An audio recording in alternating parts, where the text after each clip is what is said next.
live. Parlay Pete, what's up? How do you do, AC Lee? How are we doing? It's been we're about 2 weeks now? It's been about 2 weeks. Yeah, something like that. Hey, we got a little special guest on the intro, Mr. Turner, Mr. Julian Turner. How are you doing? Blessed and highly favored. You know what? We're just going to jump right into it. How does it feel to have a Pittsburgh Steelers team that continues to win despite not looking good on offense and having, 400 yards for the first time in 3 years? In the 3 years, but only scoring 16 points, but celebrating it? I feel like you're not okay with that.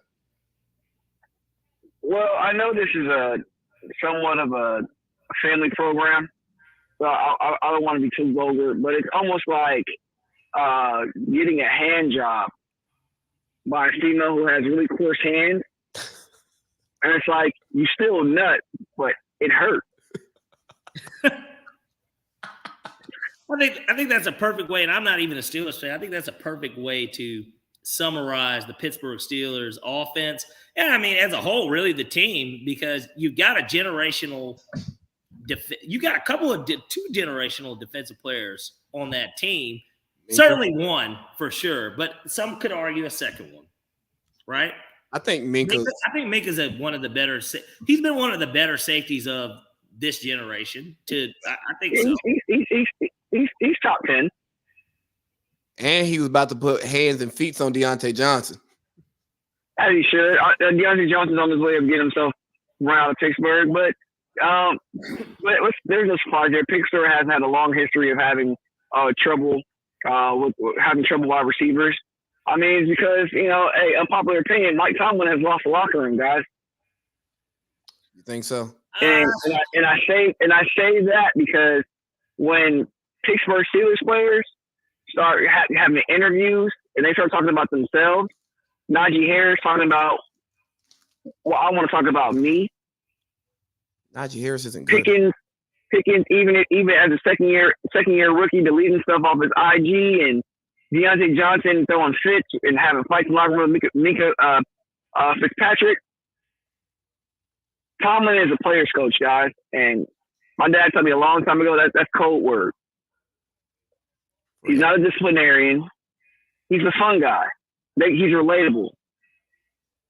He's he goes to press conferences. He goes to press conferences and he says snazzy things. But hey, the guy's winning. Hey, shout out to my team. We're 7-3 by the grace of God. I mean, worst 7-3 team I've seen in my life. Imagine how I feel when I actually want Mike Tomlin to be replaced by someone new and fresh and talent who is actually defensive and offensive minded. And what do the football gods do? Joe Burrow get hurt and Deshaun Watson gets hurt. Like, fuck. We gotta win, damn it. Like, so I had to endure at least another season of Mike Tomlin isms where he goes in front of a podium and he just spews bullshit out of his mouth. If y'all get to, as y'all probably will, if you get to the playoffs and if you win, somehow pull off one of those weird upsets, he's bought 3 more years. Oh my God. Oh well, he's bought 5 more years. Okay, he's bought retirement. There's gonna be a statue of Mike Tomlin in Pittsburgh by the time he's done. And well, as there should be, to be completely honest with you, there should be. I think that he's done enough to get that. To be completely honest with you, I mean, hasn't had a losing season. He hasn't had a losing season. Yeah, we also haven't had winning seasons either. That's true. And so, well, you haven't had playoff. Your playoff wins have been, I think you brought the stat up about the Falcons since I think it was 2015 or something, or maybe it was the last 10 years. Yeah, it was 2013, and we had only been to the playoffs twice in the last 10 years. And like I kind of told you, I said the funny thing is that the Steelers haven't had a losing record in that same span, and we still have more Super Bowl appearances, more conference championship wins, and more playoff wins than you guys. How does that feel, by the way? I'm just curious. Well, I mean, I don't know. My team is worth more. I don't know. Well, I mean, we're not here to talk about teams' worth. We're here to talk about. I mean, I don't know. I mean, I guess because, like you said, it's all about postseason success. We didn't win the big one. We haven't won a big one. But at the same time, in the last 10 years, somehow you guys don't have a losing record, and we have 8 of them. But at the same time, we've got more of everything in the postseason. So it's just like, isn't that a little weird? Like, that's a little weird to me. And we have Arthur Smith on the sideline. Currently, right. We've had, let's see, in that span, we've had 4. Let's see, Smith, Quinn. I don't count. Yeah, I don't count the interim. I don't count that shit. Yeah, well, we've had 3 different head coaches in 10 years, and we've got. I think that just shows that we both have 2 mediocre programs that fans should come together and say, "Hey, enough is enough." I'm well aware that everyone can't win every year. But goddamn, we can at least try. You know the real winner here, and it hurts my heart to say this. Josh fucking Holsey. Josh fucking Holsey. What does he have to his name? Yeah, the Steelers. I mean, not the Steelers. The Eagles won a Super Bowl, and let's keep it 100. They really shouldn't have. I mean, they shouldn't have won that Super Bowl. The Falcons are one mistake away from beating them too. So, and you know what? I'm not going to say what should have happened to me because I can't think of anything on here that is not incriminating. So I'm going to shut the fuck up. But you see where I'm going with that, right? Sure. But I guess all I can say is this. At the end of the day, is he really the winner? I guess his team is the only team within our friend circle, the locker room, as a collective that has won a Super Bowl recently. Jude's been pretty quiet because I'm trying to think. The Steelers won the Super Bowl in what was it, 2010? 2010. So actually, before we knew each other, was the last time the Steelers won a Super Bowl, and we're in one. But no, they were in one. What was the year Rodgers? No, they won in 09. 2011. So we won in 08 or 09, and then Rodgers. You lost to Rodgers. The 1 year, 2010 was the year he won. Yeah, before we met. Yeah, so basically the Steelers have been pretty. You really hijacked the moment to shit on Josh Holsey. I teed it up perfectly to shit on Josh Holsey and his poor sports fandom because he only reads box scores and watches Eagles games and just says, "Oh yeah, Howie, he's the best GM in the league." Yeah, you guys can't beat the Eagles, and you just go all serious on me. Did we lose that much chemistry in 2 weeks? No. I wanted Julian to join the party of trash Josh Holsey sports takes. Well, I was wanting you to say what you I would just trash Josh Holsey as a person. I don't need any team involved. I'll just call him a sorry sack of shit. And I mean, his team has some type of recent success. Woo! I mean, hey, has he been to Philly? Why the fuck would I go there? No, I said Josh been to Philly. I would bet no. He's probably been to Philly one time on a naval assignment. That's a good question. If he hasn't been to the link, I can no longer respect his fandom. I've been to the fucking link. I've got to see these nasty people in person. Well, you are the one who puts fan and fanatic. Are disgusting. I put the F in Falcon. That Philly fans are disgusting, vile human beings who have no type of home training, no type of moral decency. Yeah. It's really shameful. I'll tell you the language they use. I'll tell y'all a good story about a Philly fan. I have a good friend who is a Philly fan, works in the Philly media. And don't say his name, probably, please. Hey, by the way, Jew, you just got your Dak touchdown, but it looks like it's getting called back. Yeah, no, it's holding. It's not getting in. But anyway, so when we discuss sports, and you know how the NBA is way more sensitive about fans saying stuff that's out of pocket and the players getting them removed.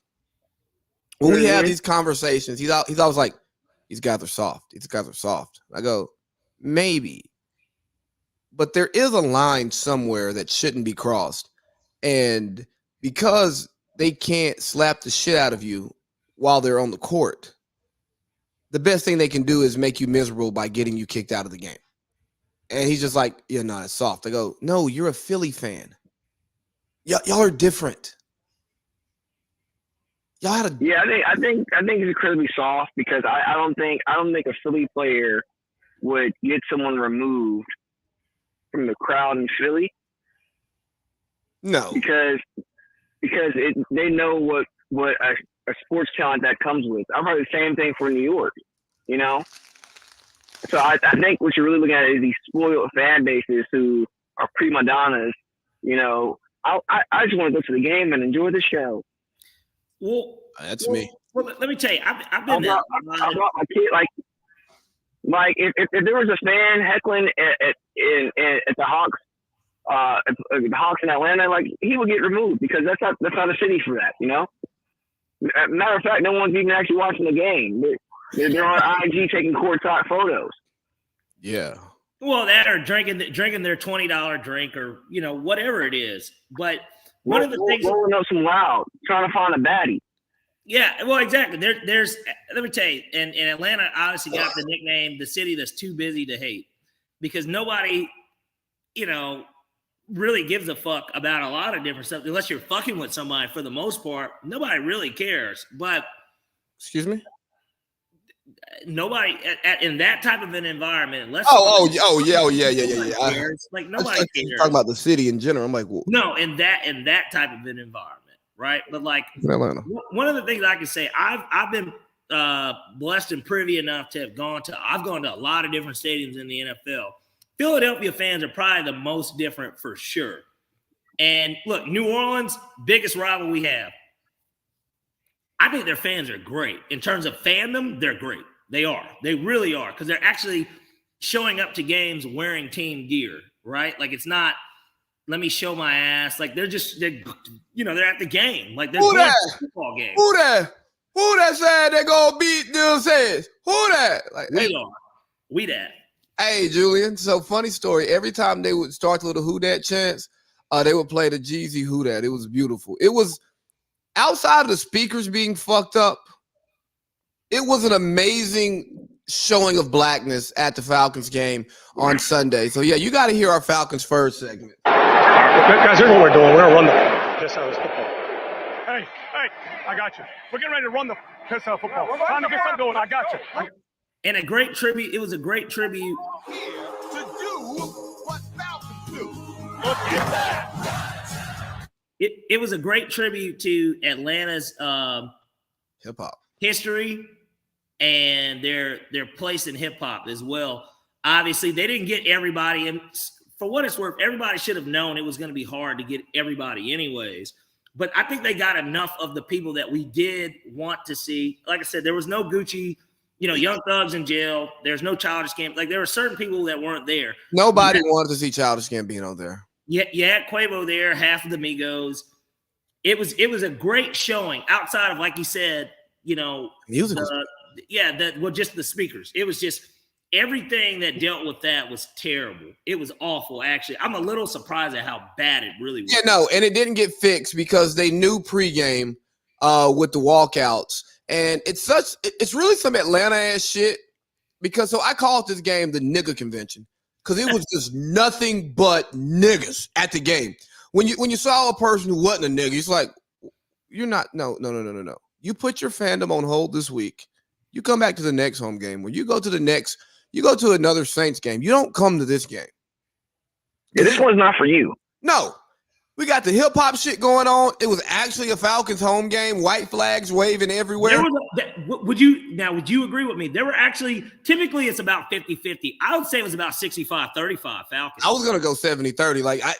Like my section last year was Saints everywhere. We both sit on the away side. So typically that's what you expect. Of course, there were the ones that were down there, like on the field standing. Yeah. But the stand, for the most part, it really was Falcons at this game. And we knew how important the game was, too, to begin First in the division, Mr. Turner. First in the division. Well, for us, it was either first in the division or completely out of the playoffs because that was what we faced. If we lost the game, we're 4-7. We're 2 games back of the Saints, and they have a tiebreaker directly with us. We were out of the playoffs. Are you guys talking about that?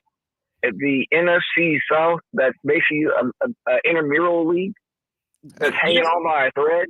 Yep. The same one where we'll get a home playoff game. That one, yeah. Yeah. Who's even a superstar in that conference? Well, Bijan Robinson showed to be one on Sunday. No, okay, all right. Maybe you didn't hear the question. Now I'll say it again slowly. Who is even a superstar? Mike Evans. Is Mike Evans still in the top 10? Yes. As a receiver, yeah, for As a sure. receiver, hell yeah. He's not top 5. What you say? He's definitely in that top 10. So lower half 10? He's 5 through 10. He's a part of that, or 6 through 10. He's a part of that. He's probably 7, but he's closer to 4 than he is to 10. Fair. There we go. Okay, so we got Mike Evans. And who else in that league is anything relevant? I think Bijan Robinson is one. I don't understand. Okay, again, I know you've already tried to throw out this rookie's name 3 times to get it. Anyway, Jesse Bates. Oh, Jesse Bates is all pro this year. Yeah. You should have saw me on the Pick 6 parlay, Pete. I started doing the Deion dance like in my little section area. Yeah. So you talking about Jesse Bates because of the year he's having, or because of the player? He's already made an all-pro second team in Cincinnati, but this year Jesse Bates walked past me. I wouldn't even know who he is. I'm not gonna lie to you. That's most football players. No, not the stars. Fuck you. My point of this is like, hey guys, I'm not here to take away from you guys. The little neat thing you guys are doing down south. You think it's grand, you know? Real country of you guys, you know? This nigga talks like something together. Georgia boy or something. I'll never understand it, Julian. I'll never understand it. Like he's not going to be watching the Bulldogs in Belmont on Saturday. Exactly. Rooting for the Dogs. With a tight asshole because we're all scared of Saban.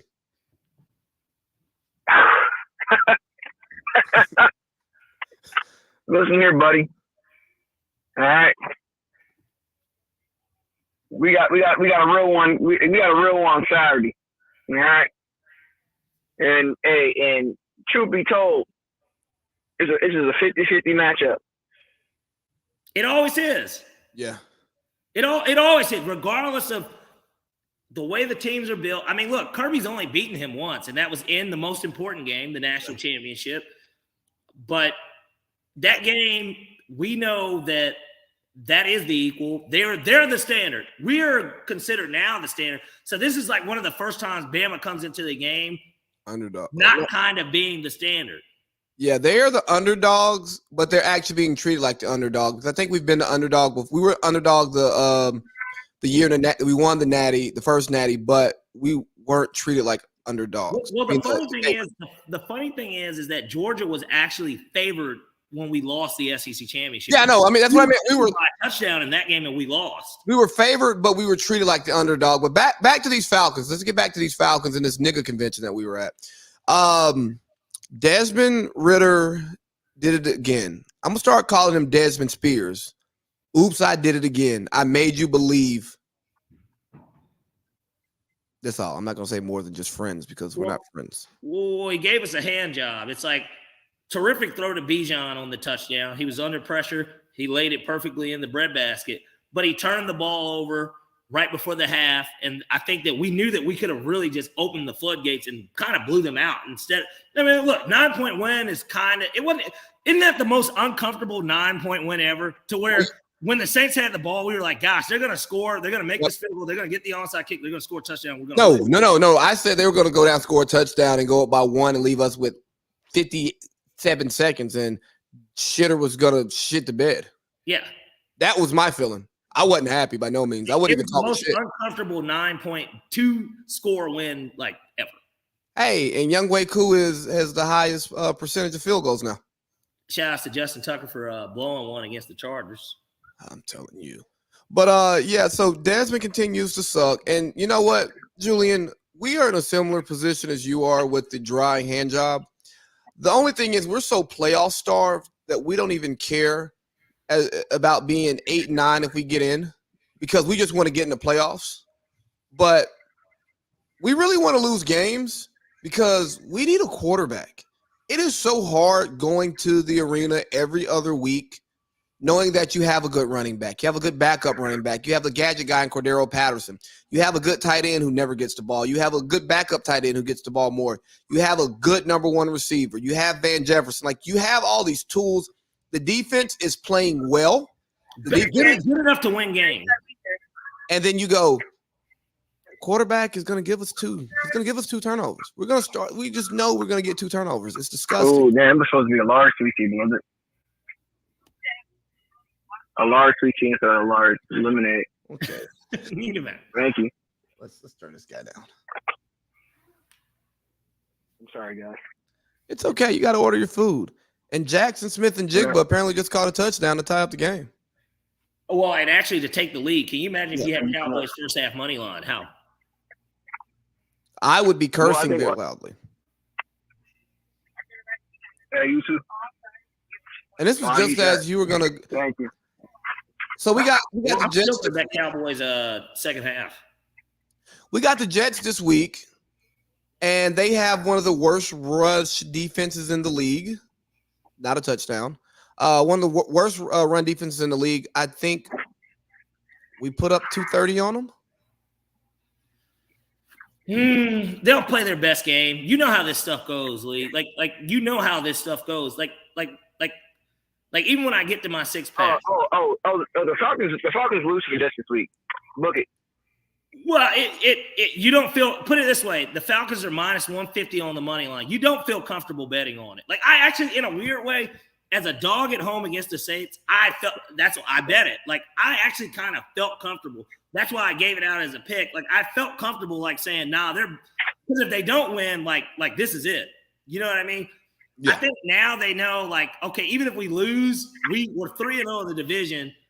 Detroit has to play the Saints, and Detroit hasn't looked good in 2 weeks, but they got extended rest, and, like, they are better than New Orleans. So, like, we're kind of like, we're kind of in a good position type shit, but we're really still not. I don't know how this game is going to go. Obviously, I'm going to be in attendance, but, like, it just is one of those things where I'm afraid because I've seen what these guys do. Taylor Heineke did it to us 2 years in a row in Washington. There's these backup quarterbacks that come in, and they just fucking have a day against us for whatever reason. Josh Dobbs, Will Levis. We've already seen it multiple times this season alone. I wouldn't put any money on the Falcons. I do think we're going to win because we really should win the game. Like, but now they showed Aaron Rodgers coming off the IR. So the Jets know that this is their season. Yeah. Right. Like, they're already really not going to go. But if they went out, they could go. So it starts with us. And, of course, we're the prime candidate for that to happen with. Like, because we're a beatable team. Well, yeah, we have Desmond Ridder behind center. Right. We're a beatable team. And the lights could get big. I don't know how many Jets fans are going to be there. Let me tell you, tickets are super duper cheap. I got my tickets. I'm on the 50-yard line, row 7. I paid $186 for my ticket. Well, after with fees and stuff, it was like $216 or something. But yeah, but it's gonna be a nice cold game out there at the Meadowlands, or excuse me. It's not gonna be as cold as people think. It's gonna be like 46. It's colder in Albany. Did Derek Carr have the most pedestrian 300-yard game you've ever seen in your life? Didn't feel like he did. When I saw this box score, shouts Josh Holsey, I said, he threw for 300 yards? Hey, think about it. You're starting him this week. Hey, man. I can't believe you didn't pick up Gardner Minshew instead. I looked at – he hasn't been – no, Derek Carr hadn't been good either, but Gardner Minshew is like 8 points, 9 points. I can't. I know you're in a really tough position. But yeah, I know. It's thanks, Lamar, for having a bye at this time of the year. Well, this is your most important game of the year. Yeah, I know. I'm just hoping because the Lions' defense blows that they don't blow though. They looked bad the last 2 weeks, but like they don't blow. They got really good games. I need Derek Carr to have a resurgence. Question for you. Hey, boys, I gotta get out of here. I gotta get on the phone and serenade one of my ladies. All right, man. We totally understand. We appreciate your time on the AC Lee podcast. All right, love you, dog. We'll talk to you.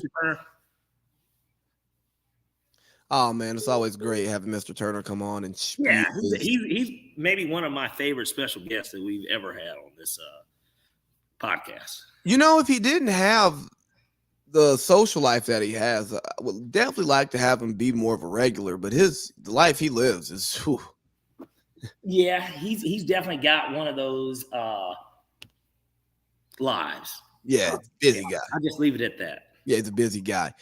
Anything else you want to talk about the Falcons? Touchdown Seahawks, huh? Yeah. Right before the half. That is so nuts. Big ones. This is what I will say about the Falcons before we turn the page. No touchdown. McCarthy called a touchdown timeout. Great.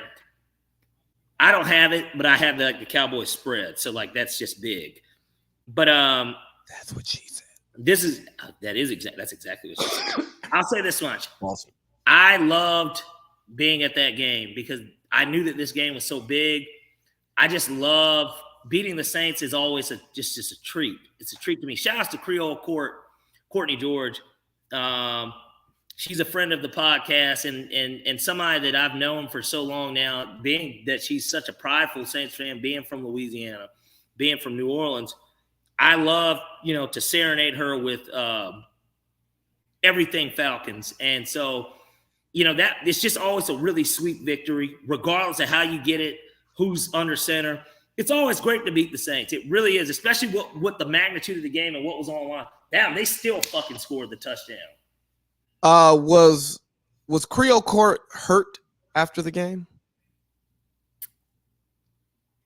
She just kept saying, fuck you, Pierce. There was that one of those type of things, fuck you, Pierce, type shit. And, that was expected. That's typically her response. And then she'll say, ring. And I'll say, well, I don't have anything for that because you guys do have a ring. But, at the same time, it's didn't you guys kind of underachieve? You only went to one Super Bowl and you had one of the 5 greatest quarterbacks ever. I mean, the guy's arm is falling off because he threw so fucking much and you guys went 7-9 a majority of his time there. How long was she in New Orleans? She grew up here, man.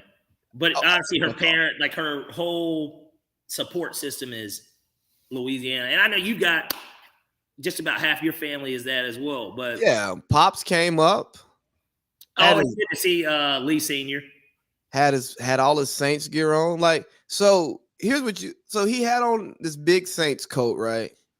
Nice jacket too. It was clearly an old school. He clearly got it in the early 2000s maybe or something. And he had another zip up on because he came when he came to pick me up, he had his zip up on. He didn't have the big coat. Then we get to your place and then we walk down to go get some food. And he puts on the big coat. I'm like, hey, bro, you really Saints up, ain't you? You God dang. I see you, Pops. If I was a Saints fan, I probably would have to inquire. But no, I can't put that stuff on my body. But this weekend I did find I have the Saints hat over here somewhere in my hat collection that will never make the pod. A Saints hat he bought me as a child. And it was really nice to find that, a little nostalgia going to the game with my dad. We had a great time. Came back to Cartersville. He had some grandpa time. And me, him, and my mom stayed up to about 5, 6 a.m. just talking, reminiscing, and catching up. It was beautiful. It was honestly beautiful. Yeah, and not to put your business out here, but how often are you around both of your parents? And that's what we were talking about. It was, especially because you're a grown fucking man. Now, yeah, so you're not just a grown man. You're a grown fucking man, nigga. You got your own family. You're in your 30s, you know what I mean. You nigga, you 10 years in your career. You married, yes. You're a grown fucking man now. So and so for people who don't know, obviously I'm a child of divorce, right? So so the last time I was with them together was when I got married, but my in-laws were also in town, and so it was always group settings. Before that was 2018 when my parents came to visit me in Bahrain. I got a promotion at work. Wow, they both came to Bahrain? Yeah. I mean, you're a child. Yeah. Yeah, but still, but it was a different vibe. They both tell you they acted like they were divorced. It wasn't the same in 14 when I graduated from Morehouse.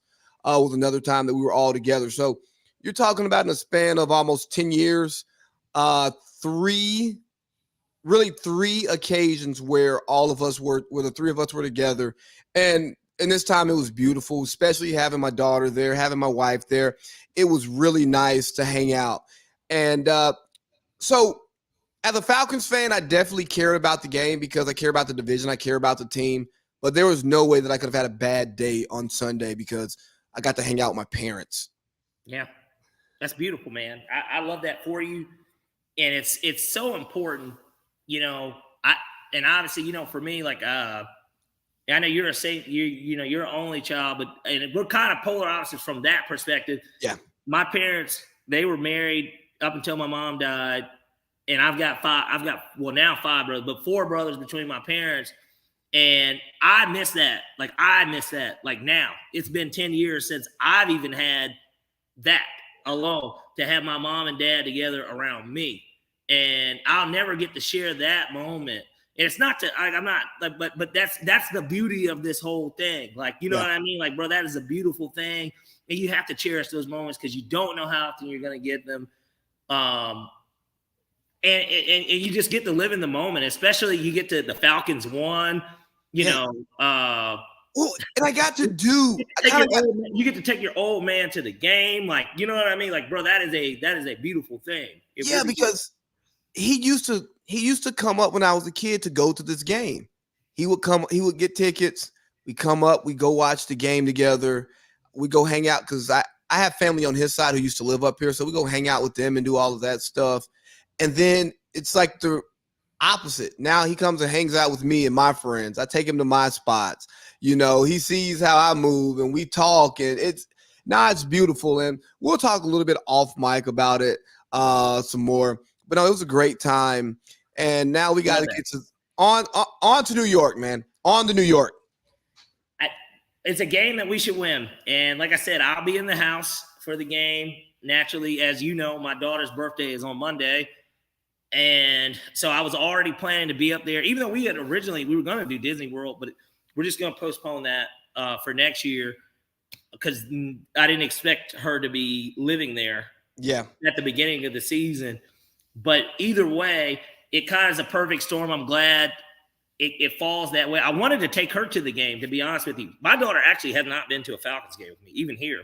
She never came to a game with me because her attention span, I know that she wouldn't give a fuck. And she actually will sit with dad and watch football over Thanksgiving week. Of course, she sat maybe for a little bit, and I'll be like, Mari, you know what this is? She's like, football, but she doesn't understand the Falcon fandom and what it means to me and how, obviously being from here, being a Falcons fan, but more importantly, my mom is the reason I'm a Falcons fan. Because she cared so much about this shit. She's the reason we had season tickets. She wanted us to get the exposure to go to these games, even though we never really played football. I mean, I played in high school for a year, but I didn't play. We were basketball people. And so, she doesn't understand it yet. And I can't wait until she gets to the point where she can really understand why does daddy care so much about this? It's because it's something that me and my mom share. And it's something that we always did. It's tradition, it's tradition. And my mom cared a lot about it. And we used to, think that she was a little crazy for caring so much. Cause it's just like, why do you want this team to win so fucking bad? Like, what is this? But the fandom grew because it was a bonding moment that we share with our mother. And I hope that one day I'll get to share that with Mari when she's older, whether she goes to UGA or something for college, and I can be that 40-something-year-old dad that shows up to the game and I show up to the tailgate. I don't have to do a keg stand with her and her friends or anything, but I hope to be the cool dad that everybody's like, it's like, yo, Mari's dad is like the shit. Like, it's not about wrestling, but you know what I mean. And I'm sure maybe one day you have to do that too. Or who knows? Maybe I'll just go to homecoming and she'll be at Spelman. I don't know. But if she goes to a PWT, WI, a PWI, yeah, PWT. Look at that. I'm thinking of PYT. Anyway, aren't you? Yeah. Well, hey, I want to love you. But either way, she goes to a PWI. It would be great, especially if she went to like a school like Georgia or something, just so I could pull up. And who knows? Hopefully I got enough money by that point to have one of the RVs, and I'm showing up. Yeah. Yeah, so let's transition. Is Justin Fields going to be a running back? I mean, not a running back. Is he going to be Taysom Hill? For whose offense? The Bears? Not the Bears. No, he's out of there. I think that he'll be a quarterback regardless next year of what they want to do, because they're going to have the number one pick, because they're going to have Carolina's pick. So they're going to have the number one pick. And they'll probably have about the third, another top 5 pick. They'll be in the same position that Houston was in, kind of. Well, Houston traded up to get the 3, but they're basically in the same position that Houston was in. They could trade one if they want. They can kind of do what they want. And so I don't know how much. I think it depends on if they keep Eberflus or not. Like, obviously, there were the rumors that came out, I think today or yesterday, late yesterday, about Harbaugh, which we already have believed that was kind of who they probably would want. A, he used to play there, but B, he's got unfinished business in the NFL. And I think that there's nothing that would stop him from going back, especially even more so if they do win the national championship, because then job will be done there. And now it's time to go back and get that Super Bowl ring that he should have probably got against the Ravens. Do you think Harbaugh's leaving? I know it sounds weird, man. I think it depends on how the college thing ends, because now it doesn't seem like that's going to be – now that was settled in terms of the cheating scandal, now that we know that, like, that's done with, he could easily stay now. It's done with the Big Ten. It's not done with the NCAA. Well, if the NCAA is still doing it, yeah, he's a goner. I thought it was over with. No, just the Big Ten. Well, if that's going to be looming, he'll definitely be gone, especially if he's guilty and he knows he kind of is. Like, he'll be gone. Yeah. He'll keep Carroll his way out. And that's exactly how I see it. This is the year for Harbaugh to win his natty. I'm not rooting for it. I'm not predicting it. But of the last 3 years, I think this is the best. You're looking at the field, you get like a Florida State that may slip in there. They're not good. There's a chance that he gets there. But let's talk about Frank Reich losing his job. Now, I don't think David Tepper's a great owner. Mm-mm. I think he's a young owner and he's learning. And he may not have he doesn't have the right people around him. And he may be impulsive. But his impulse to kick Frank Reich out the door was a great one.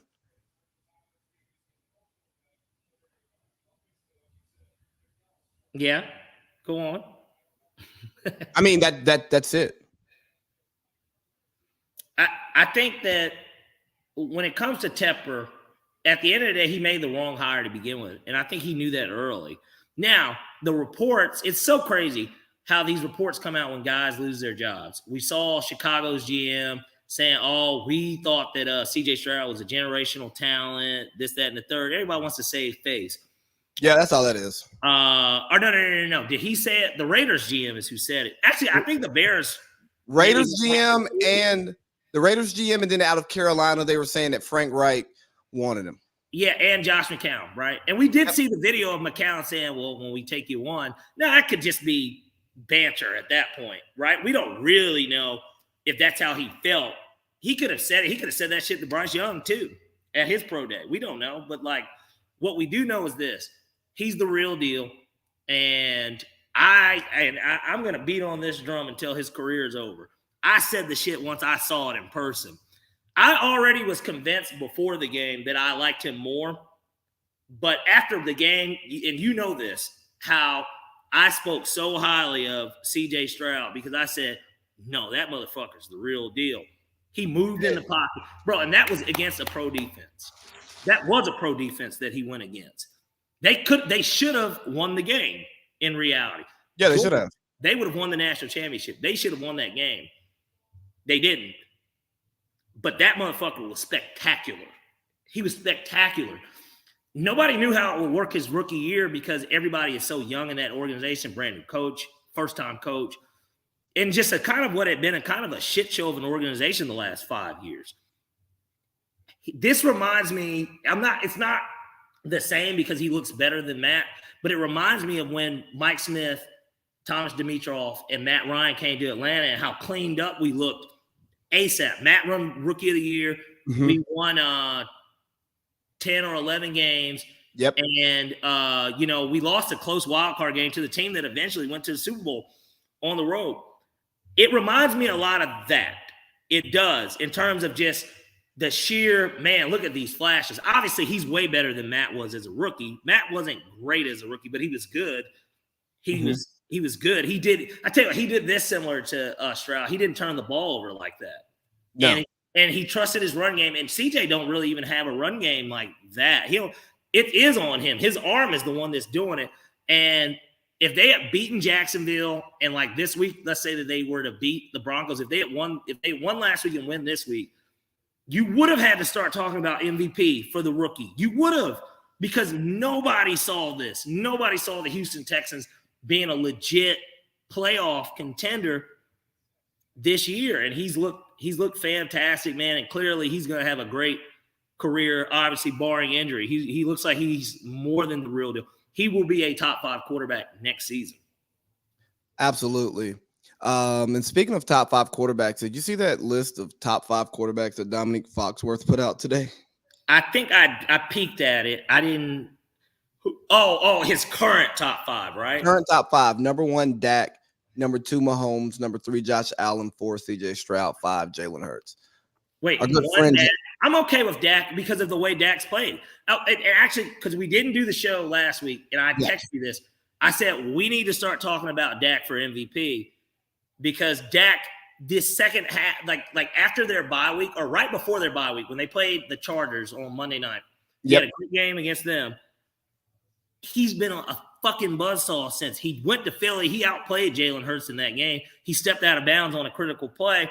But I blame coaching because they went for it on a 4th down when they could have kicked the field goal. They would have gotten the ball back with 3 timeouts because they used them and they still got it back and got it deep down in territory. They could have won that game. That was a winnable game too. So, he played his ass off and he's been playing his ass off. He's having a good game tonight. Seattle's just scoring. But I'm not mad at who's playing the best. He's playing better than any other quarterback in the NFL today. He is. He is. I mean, Mahomes hasn't been great. He played okay last week. Josh Allen's not winning, even if he's stat stuffing. Right, and he still makes the bad mistakes that you just can't have at times. Overthrows, shit like that, yeah. Justin Herbert, the media darling's not winning games. He hasn't even played like a top 5 dude, though. Joe Burrow's had 2 weeks, and then season's over. Yeah. I mean, Dak is up there. I mean, and Jalen Hurts has ran the ball well with his tush pushes and stuff, and he had the A.J. Brown stretch, but I know Philly's 9-1 or 10-1, but it's not a pretty 10-1. It's not a dominant 10-1. They've been getting bailed out, and their loss is kind of a bad loss. They lost to the Jets, right? Yep. The 4-7 Jets. Yeah, them. On the road, albeit, but still not a very – you lost – Zach Wilson outdueled you. He scored more points. Let's see. Yeah, so the side-by-side of Mahomes and Dak, records 8-3. Dak, more passing yards. Dak, more touchdowns and less interceptions, higher passer rating, and higher completion percentage. What do you want? I'm just saying, we can't ignore how well Dak has played this season. And he got off to a kind of a little bit of a rough start, is what I'm saying, to go along with it. I mean, yeah. Yeah. I mean, it wasn't looking good. But I also think that Dak came into the season with too much doubt because he had a one-off year where he threw a lot of picks. That's not been Dak throughout his career. It's not who Dak Prescott is. That's not who we know him to be. But that's what we saw last year, and people are like, oh, Dak's done. No, he's not. Oh, Trey Lance is coming in to compete for Dak's job because Dak's going to want a contract. Trey Lance is number 3. What are we talking about?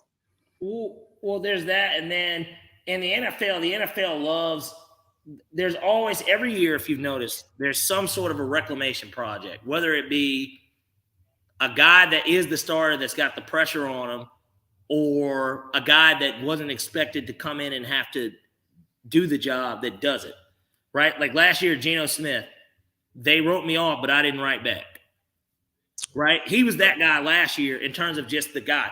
This year, Dak, he came in saying, I'm not throwing over 10 picks or something like that. He hasn't yet. Russell Wilson, obviously, rough start to the year. Actually, he didn't play bad, but like team rough start. Yep. 5 in a row. They've looked fantastic. He looks like you could arguably say maybe comeback player of the year for him. You know, I wouldn't be shocked. I mean, he's also a media darling, and they're playing good football. He's doing enough, bro, to win these games. Like, he's not playing bad. He's not. Bad. And Sean Payton is doing what Pete Carroll was doing, coaching to Russ's strengths. When's the last time you've heard Broncos country, let's ride, or let Russ cook? He ain't said that shit all year. Yeah, because Sean Payton got in there and told him to shut up. Now, I'm not the biggest Sean Payton fan, and I came on here earlier in the year and said Sean Payton overrated. Was he carried by Drew Brees? Again, it was a thought conversation. Let's have it. But Sean Payton is showing what happens when you have a good coach who's allowed to come in and put together his system and build a culture, the culture the right way, that plays complementary football, plays to his strengths and plays to his players' strengths, and try to avoid their weaknesses. And patience. Because in such a microwave society, it's not just the NFL, but life. We live in such a microwave society. Everybody wants everything now. There really isn't much patience anymore in this world. Everything needs to happen now.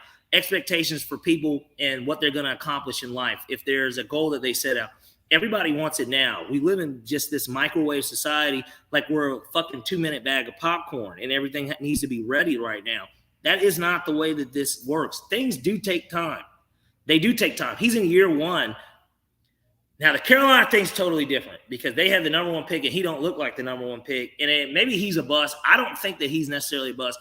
But, like, there's so many different factors to why Frank Reich got fired, in my opinion. Yeah, part of it is getting hired. So that's one of those weird one-year things where, I mean, we've seen 3 different guys get fired the last 3 years in their first year. Nate Hackett, before they could finish their first year, Urban Meyer, and now him. He was a bad coach for Indianapolis last year. I mean, he benched Matt Ryan. You know, Sam Ellinger. I'm not trying to be funny. As bad as Matt maybe wasn't playing great football, but come on, now you're just losing games. So, but I think a lot of this is tied to some of what Tom Brady talked about. You know, where he's saying football's not what it was when he came into the league. You know, some of the rules are taking away some of the responsibility of players to be smart and play callers to be smart.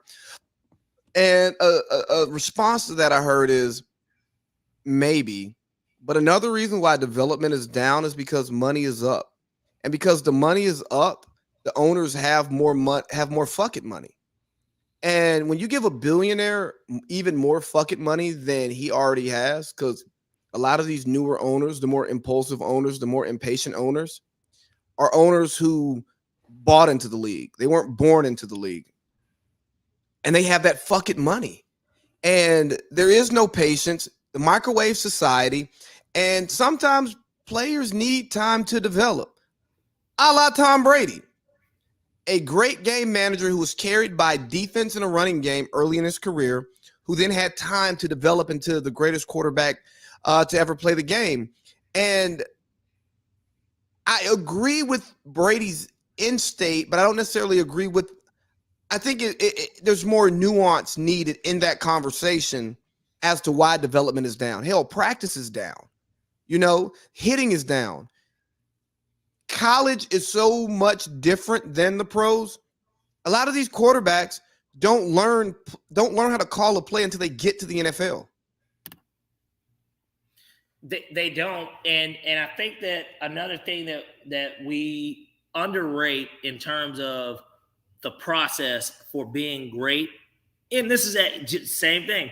It's the NFL, but with anything is the idea of a process, literally itself. Yeah. Not just development, but just the process. Don't we need to learn from our own mistakes? Don't we need bad moments in order to become who we can become at our greatest?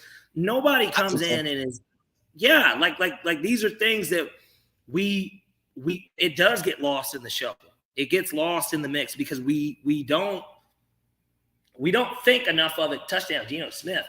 Yeah. We don't think of it enough from the perspective of, we need this bad thing to happen. Like, there needs to be growing pains in our lives. I need my daughter to burn her hand on the stove to know not to touch it. Yeah. Right? Like, I could tell her until I'm blue in the face, but until she touches it, she's not going to know that it really is hot and that I'm not lying to her. She needs to find out for herself, that's hot. I'm telling you it's hot. But the curiosity needs to kill that cat. You know what I mean? Yeah. So I think that the process is something that we underrate too in general. I mean, look at the process itself in Philly. Now, they keep burning themselves on the hand, but this year they got rid of kind of what now looks like a nuisance, and we'll get to the Clippers later. But because I've got a whole can of whoop ass. I've got some Stone Cold Steve Austin type whoop ass to get put on that shit. But either way, you're going to learn from these mistakes, and eventually you're going to get better from them. And, if you can't be the best that you can be and you do peak at a certain point, then so be it. At least we know exactly where that was going to end. Like, we know the best that situation could be, as opposed to not ever getting there because we give up too early. We quit on it too early. Hey, one thing that I think we should give up on early and quit early on? No. What? Jason Garrett calling Sunday night football games. He was bad. When I looked up and I saw that he was calling the game, I was like, well, damn, where's Chris? That's why I called you right before the game. I'm like, got Jason Garrett on Sunday night football. And you know what? I got to take back some of my Chris hate. I got to take some of it back. Because when you hear Jason Garrett call that Sunday night game, and it's like, where the hell is Chris Collinsworth? Oh, he's with his family, but his son's on the sideline. Okay, Chris. Just say you're only working one day a week. Mike, I'm sorry. You get me on Thursday. I'm going to church on Sunday. I'm sorry, I can't do it. Well, basically, I can't get Thanksgiving with them. Fine. Gosh, can I at least get that Sunday? And look, I too want to spend the holiday with my family. I'm already giving up the actual day itself. Can I get that day? I mean, guys, I've been doing this now for what? He's getting close to 20 years. Well, maybe not 20 on NBC. He's been there for about 15 plus for sure, though. Because Madden stopped in like, what, 08? Something like that. Yeah, like 08 when Madden stopped. And he took over since then. So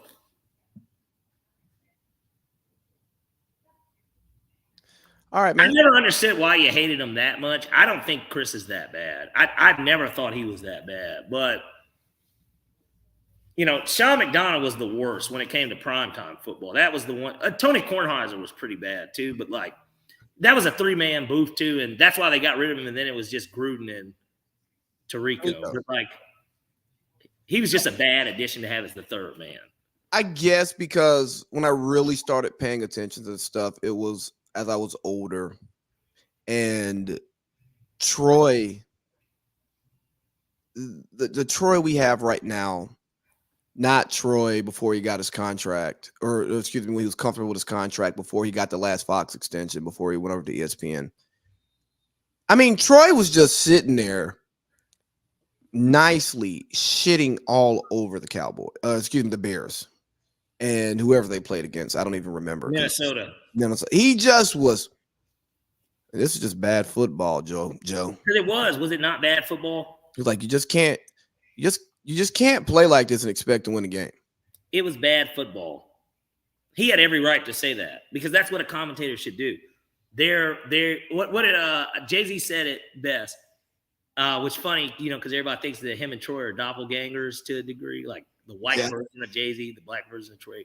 But Jay-Z actually said it best when he talked about his raps. Basically, he's somewhat of a news reporter of his surroundings, and that's what Troy is doing. His surroundings is the football game. What was he supposed to tell us? Man, guys, this is a good game. Don't fucking turn the channel. Like when we were already kind of not paying attention, we were like, man, let me see if I can get some ass or something. Like, I mean, let me cook something if I'm a little hungry. Goddamn. I mean, let me get the meal prepping for the week. I don't know, but I mean, the only reason that I was locked into the game was I did not need Cole Kmet to go crazy. And then Matt Flowers sneak his way into a victory over me and my fantasy season just ended. He had a decent game too. He did, but DJ Moore had a better game. Yeah, exactly. Considering no touchdowns were scored. Hey, you want to get into the picks, close out hour one, then get into college football? You got some more NFL you want to talk? If you can give me a fluff for about a minute. I pretty much have it together. Just you got to give me a little fluff though. Okay, so we're sitting here watching this Dallas Seattle game. Seattle's up 28-20 right now. And I put this down as a topic, and it wasn't like a real full topic, just a conversation piece. I just wonder if Dallas regrets paying Trayvon Diggs. Good corner, makes a lot of plays, but DaRon Bland has just stepped in and set a record for most pick six in the season. I mean, he has more pick sixes than Kyle Pitts has touchdowns. I want to say he has more pick sixes than Drake London has touchdowns. It's disgusting to see guys drafted in the top 10 on the offensive side of the ball as pass catchers, even in a historic season, behind a defensive guy in touchdowns, points scored. It's pathetic, is what it is. I mean, I get it, Arthur. Guys, here's what we're doing. We're going to run the piss out of this football. Hey, I got you. We're getting ready to run the piss out of football. Trying to get something going. I got you. I understand that's what you want to do, Arthur. But why go get the weapons? But anyways, back to that. I mean, the Cowboys defense is not, I was going to say they've been pretty good, but right now they're playing against a team with a pulse. So they don't look so great. That coverage isn't what we expected it to be, or their defenders aren't playing the way we expected them to. That pass rush just isn't getting to Geno. Dak got sacked 3 times in the first half where Geno hasn't been sacked yet. And it's just a thought piece. And it may be more of a credit to Dan Quinn, his development, his growth, the changes he's made as a coach, a defensive coach, changing up his base cover 3 scheme. But also you get to see what he looks like more so when he was in Seattle, now that he has dogs on his defense. Because I say this on this podcast all the time. If Jera can't do anything, he can draft. He drafts great freaking players. And we see that. And we got Bland, who's playing, like I said, Bland's playing good football. Gilmore's playing pretty good football. And it would have been nice to see what Trayvon Diggs would look like out there with that team. 3 ball hawks out there, 1 former defensive player of the year, another all pro cornerback. But ladies and gentlemen, it is time for Parlay Pete's college football or NFL? College football. College football. Ooh. 6-pack. And by the way, we've got our final college football 6-pack of the year because we won't have any more weeks where there will be at least 6 games to begin with on a Saturday or a Friday leading up from the show. So this is the final college football 6-pack. We'll go back and tally up the numbers, but I know we do definitely have a winning record. No perfect weeks in college this year. We didn't have one perfect week, but It's still been a blast, and I'm really excited to get into conference championship week. So we'll go ahead and kick this thing off the right way. We're going to start off with SMU at Tulane. Take the over. We got over 47 in that game. I expect there to be a ton of points. The game is going to be in the Bayou. Well, maybe not the Bayou. Well, is New Orleans considered the Bayou too? Yeah, the whole thing's the Bayou, if you ask me. Okay, I just wanted to make sure. Well, the game's in New Orleans. Is at the Superdome. I like to see this thing go over. SMU and Tulane can both score points. 47 is a bit low. Let's take the over.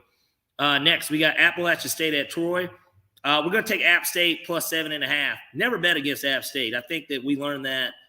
Oh, gosh. We're coming up on 20 years ago when they upset Michigan. And ever since then, that program has taken off. And Troy is not 7 points better.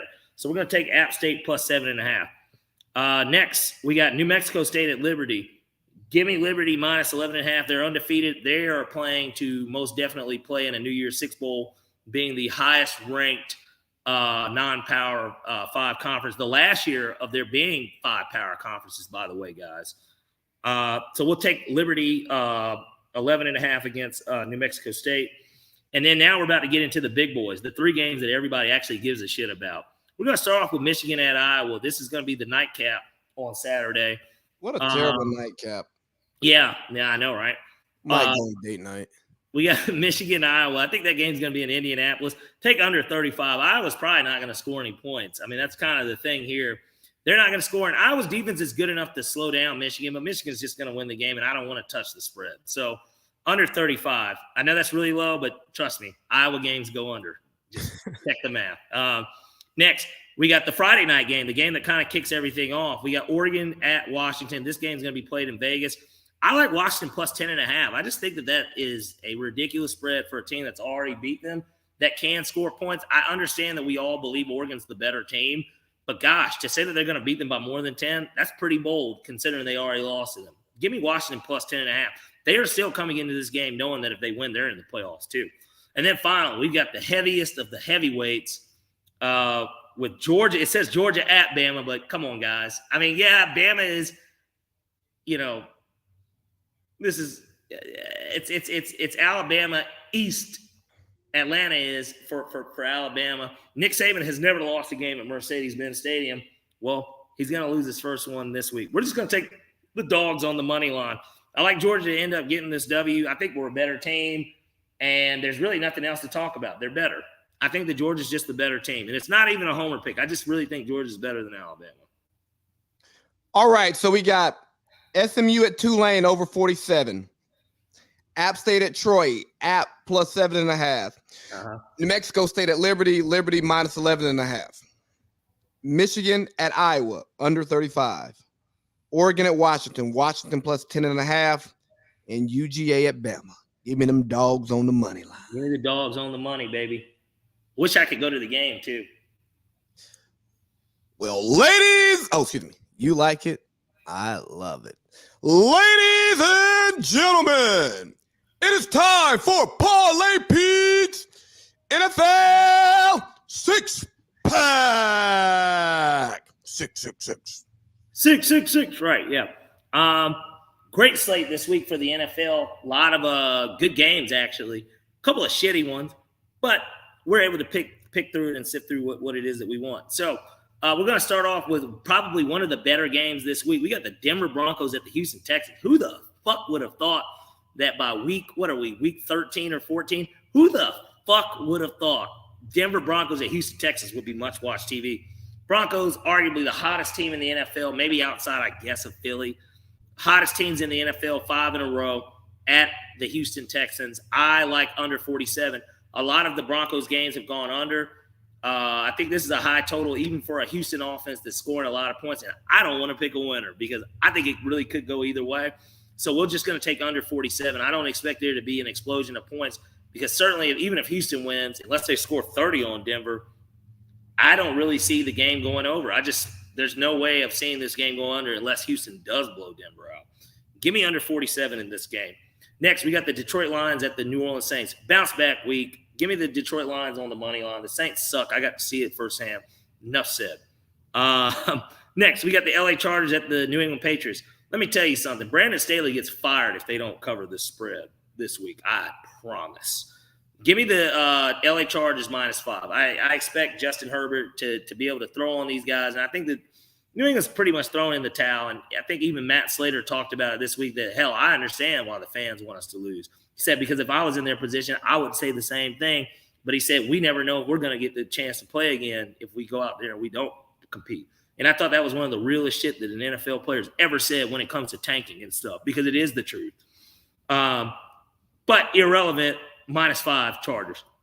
Next, we got the Arizona Cardinals at the Pittsburgh Steelers. Wait for it. Give me the Arizona Cardinals on the money line. I don't think that what we saw out of Pittsburgh last week was enough. They got 400 yards, and they still barely won a game against a backup quarterback. I like Kyler to actually have a day. Give me the Arizona Cardinals on the money line as the upset of the week. Next, we got the Sunday night game, Kansas City at Green Bay. Green Bay's been playing really good football. And the Chiefs have been kind of lethargic for what it's worth, right? Like, would you agree? They've been kind of lethargic, it looks like. But they're still 8-3, and they still have Patrick Mahomes, and they kind of got their bounce back game after going down. They were down 14-0 against the Raiders last week. They ended up covering their spread. I like them to cover the 6, even at Lambeau Field. I expect Patrick Mahomes to have a big day on Sunday night. He typically gets up for these games. Give me the Chiefs -6 at Green Bay. And then finally, we got the game of the week. NFC Championship rematch. We got the San Francisco 49ers at the Philadelphia Eagles. It's kind of crazy because, I love the 49ers in this game. I think the 49ers are a better team, and so does Vegas, because for whatever reason, they're a 3-point favorite. Kind of crazy, but not really. Anyone that watches football, you said it yourself, they're the worst 10-1 team you've probably ever seen. Maybe that Pittsburgh Steelers team. I think that team is worse, but and I don't know if they got to 10-1, but I know they started 9-0. So I assume that they got to 10-1. Yeah, that team was worse. But outside of that, this is one of the teams that they're 10-1, but gosh, they really could be 7-4. Really. But that being said, I love the 49ers, but to be completely honest with you, it is really hard to pass up on the Eagles at home with the points. I'm going to take Philly +3.5 at home. I bought a 0.5 point on this one. Last week we were on the money with the Bills. I took under 3.5 in that game. I thought that one was kind of a dead giveaway. I really did like the Bills to win it. They should have won. But we're going to go ahead and just take the 3.5 here on the Eagles, because that is a lot to be giving a team that is at home, that did beat them the last time they played. Granted, under certain circumstances. Unless I want to see San Francisco actually cover this spread, but give me the Eagles +3.5. That's just the safer bet. All right, so we got Broncos at Texans under 47.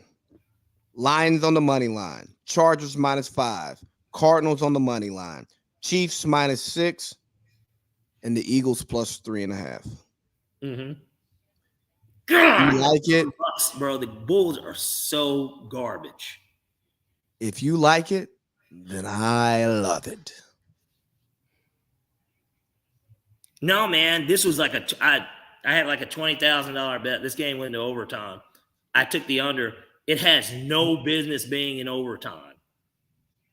They're none. It has no fucking business being in overtime. Only the Bulls, bro. The Bulls are so fucking bad. And I know we're about to skip and get to – I'm sorry, but I have to vent on this because I had under 223.5, and this shit, it's going to go over. The shit's going over, and it's so fucking nuts to look at this. And after reading through my picks to see that this game actually went to overtime, the Bulls were just up 7 points with 1:30, and somehow the game's in overtime. How? How, Sway? Because the Bulls aren't a good basketball team. Ridiculous. I'm about to take the Bucks right now because this is fucking nuts. You ready for Leash 3? Yeah, I'm sorry. Go ahead. It's fine. So for this week's Leash 3, I've got my dogs on the money line. Where my dogs at? Give me the Lions on the money line and give me the Chiefs -6. And guys, it's time to talk some college ball. Let's talk some college ball. This is so deflating. Kind of like if you as a Tom fan Brady base, playing a football game, yeah. Oh, I was gonna go with you as a fan base. Find out that you're getting Mark Stoops as your head coach. Did they get better with taking Elko instead? I mean, I don't know. I could be wrong, but I mean, Elko was the DC there. yeah, he was. But I mean, He knows the Texas. He can recruit Texas. He knows the high school coaches, and apparently that's really important in Texas. I guess if Sark is who you're going against, because he might share a fifth with the guy and get him to commit, give him some shine. Get him drunk and make him forget what he did the night before, you know? So listening to Feinbaum this week, because I had to listen to some Feinbaum this week, it sounds like Aggie Nation is happy with the hire. Mike Elko had a pretty good season this year with Duke. He had a Clemson win that we thought was significant. Then Clemson just going to be 8-4. Mm-hmm. And then he lost his quarterback, and the season kind of didn't go in the same direction that they expected it to go. So if their fan base is happy, I'm happy. And I imagine the school didn't want to break the bank after having to pay out $76 million to a guy who's not going to coach them. I put this as a topic, but we don't really give a fuck about Texas A&M, do we? We don't, because they're so irrelevant in the SEC, especially the new SEC that's coming. They are literally maybe 6th or 7th in the pecking order, maybe even 8th. I mean, the thing they had going for them was that they were in the SEC, and Texas and Oklahoma weren't, but now they're in the SEC. So why would I go? Name 6 more relevant programs, Georgia in their own conference. Actually, 7: Georgia, Bama, Texas, Oklahoma, Tennessee, Florida, and I would even argue Auburn. So Ole Miss. Ole Miss 8. That's 8 more relevant programs in your own fucking conference. I mean, did you said Texas, Oklahoma, right? Yeah. Yeah, so they're all more relevant, even as bad as Florida is. And I'm sorry, 9. I didn't even say LSU. Like, that's 9 teams in your own conference that are more relevant than you are. They got their guy. I'm happy. Like you said, they like it. I love it. Good for them. Oh, where else do you want to go in college football? We had Michigan win against Ohio State for the 3rd year in a row. Yeah, let's go there. And I sent you something. I said, Ryan Day hot seat. It was tongue-in-cheek. But I think the Ohio State faithful aren't happy with their coach who's lost 3 in a row to Michigan. And it kind of tells you how irrational college football fans are. I think they're by far the most irrational fans in the world. I think they're the biggest fans in the world. Like, these guys live and die by what their team does on Saturday. And another thing about Bland, by the way. Yeah, no, I see it. What a great unbelievable. Song. Well, gosh. Hey, is he going to be in the DPOY conversation? Probably not, because they only just look at the guys who get sacks now. But he's definitely going to be a first team. How many corners have won it? We know Deion won one. I'm not to just side shift. I'm sorry, but he did just catch, what was this, his 7th? Something like that. I mean, he's got 5 touchdowns. Good play on the ball, too. Great play. I mean, his teammate, Stephon Gilmore, won a DPOY. Yeah, he did, too. He's the last one to do it as a DB. Troy Polamalu as a DB won it. Ed Reed won one. No? I'm looking it up right now. Let's see. DPOYs. Nick Bosa, TJ Watt, Aaron Donald, Stephon Gilmore in 2019, Aaron Darnold, Khalil Mack, JJ Watt, Luke Kuechly, JJ Watt, Terrell Suggs, Troy Polamalu in 2010, Charles Woodson in 2009. And I knew I was missing somebody. Woodson, yeah. Bob Sanders in 2007. Now I'm going to just DBs. 2004 was Ed Reed. Okay, Ed did get one. I figured he did, and then Deion was probably the one before that. And Deion, Deion did not win. 94. No, Deion did not win an APD. Rod Woodson. Oh, yeah, excuse me. Deion in 94 and Rod Woodson in 93. Okay. So, I mean, it's historically, you see it more often, but recently, who leads the league in sacks? Well, except for when you're Vic Beasley. Well, he only had 16 and a half in a 16-game season. That's not DPOY. No. First team All-Pro. Got you on a direct TV commercial. And in an AP, he was all pro first team. Yeah. First team All-Pro. So what does Ohio State need to do to get back on track? Get the best possible transfer quarterback possible. That would be, that's like the short answer, I guess, because they're not going to fire him after going undefeated. Well, they shouldn't. Undefeated in the regular season, but yeah, he's now got this Michigan problem, and that's something that Herb never had. So unless Herb wants to take his mantle back, like, who else are they going to hire too? That's another question. Like, is there a better man for the job out there that's like available that would obviously they could kind of have their pick of almost any coach out of like, except maybe 5. There's like 5 guys that wouldn't leave their job to take that job, like Kirby, Nick. Dabo might leave at this point. I doubt he would, but who knows? He would maybe entertain some shit. I don't think who else wouldn't leave.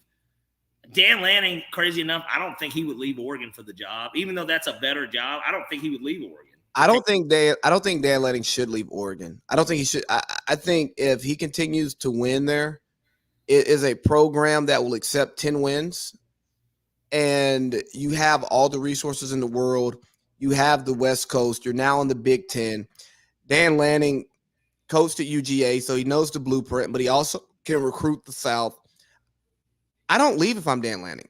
I don't know why people are so quick to push Dan Lanning out of Oregon, like Oregon doesn't regularly compete for national championships. I think it's more so along the lines of he could get a better – it's weird because people act like Oregon's not a good job, and I guess in comparison to the powerhouses, it isn't because they're not a national championship program. Has Oregon ever won a national championship? I don't think so. I don't recall, and if they did, it was so long ago that it doesn't count. Exactly. So I think that is a big piece to this too. That's why people think he would leave, like he would, take the bait, but like he's got the resources. Phil Knight's going to put the money in. They have the best uniforms. Now, I know that a young nigga might that could mean something. They might like looking cool, bro. So there isn't how many better options? And I've never been to Oregon, Eugene. I know it's not too far from Portland. I've never been to Oregon as a whole as a state, but I've been to Washington, and I know that they're similar-ish. Yeah. A lot of people like to call Portland Seattle's younger brother. So hippie, naturey, interest wood. I know a lot of like lumber, like wood and shit. Like I don't know. It's the Pacific Northwest. It's a college town. If you are going to choose a college town to get what a college town has to offer you, Oregon's going to give that to you. It's just not going to give you great weather. And now they're in the Big 12 too. So that's another like selling point for them. Yeah, and if Dan gets to the point to where he's losing out on Southern recruits, or he's starting to lose his grip on California because USC gets to rolling again, I could see going elsewhere to a more glamorous program. But we're talking a Bama, a UGA, a Texas, maybe a Florida. I doubt it. You know what I mean? It's. I don't see much of a reason for Dan Lanning to go. Hell, Dan Lanning's in prime position. He's a favorite to win the Pac-12, and if he wins the Pac-12, he's getting in the playoffs. Right. So the committee has put out their top 4 on Tuesday, and we got Georgia still at 1. We've got Michigan at 2, Washington at 3, Florida State at 4, barely hanging on. And we have Oregon at 5, Ohio State at 6, Texas at 7, Alabama at 8, and nobody else matters. Right. So let's play out some scenarios here. If we go chalk, Georgia wins, Michigan wins, Washington wins, Florida State wins. Can Texas or Ohio State jump Florida State? Ohio State cannot, unless Texas loses. Texas isn't playing. Texas is playing. They're playing. I'm right. I'm sorry. That's what I'm saying. Ohio State, Oklahoma State. Even though they rank them higher, if Texas wins the Big 12 and Alabama beats Georgia, for one, that. Hey, talk playoff situation. I got to run to the bathroom. Okay. For one, I don't see a scenario where Ohio State gets in. That's going to be a tough sell for anyone to say, oh, Ohio State should be in. I don't see it. I don't see the scenario where it makes sense to put Ohio State in the playoffs. They already lost to Michigan. In what world will we even want them to be in? I guess is even more of it. That might even be a better question. What world do you even want to see these guys in the playoffs? There isn't one to me. I don't understand why there would be one. And so I don't see that world. And so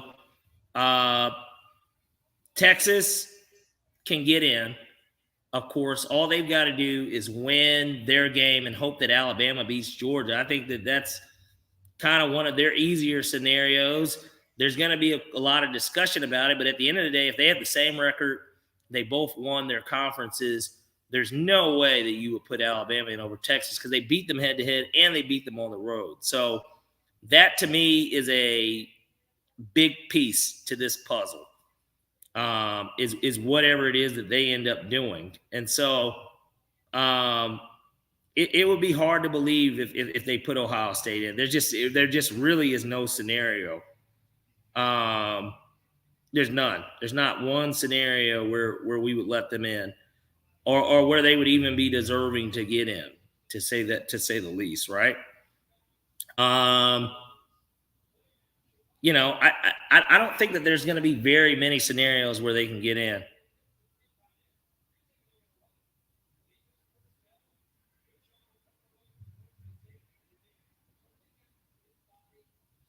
There's going to be very many scenarios. There's not going to be very many scenarios where they get in. Next, we could go so many different routes. I think Georgia is a team that's so interesting because if they lose and it's a close game, why wouldn't we let Georgia still in? Honestly, I know it's a weird way to look at it. They haven't lost a game in 2 years. If they lose a field goal game to a team, to Alabama, how would we let that do it?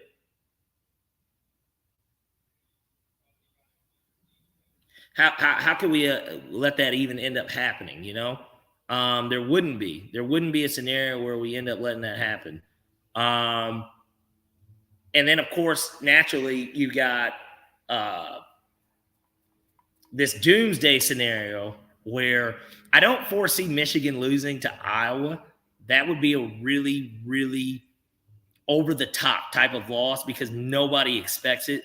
Might be the biggest upset of the week, if that were to happen.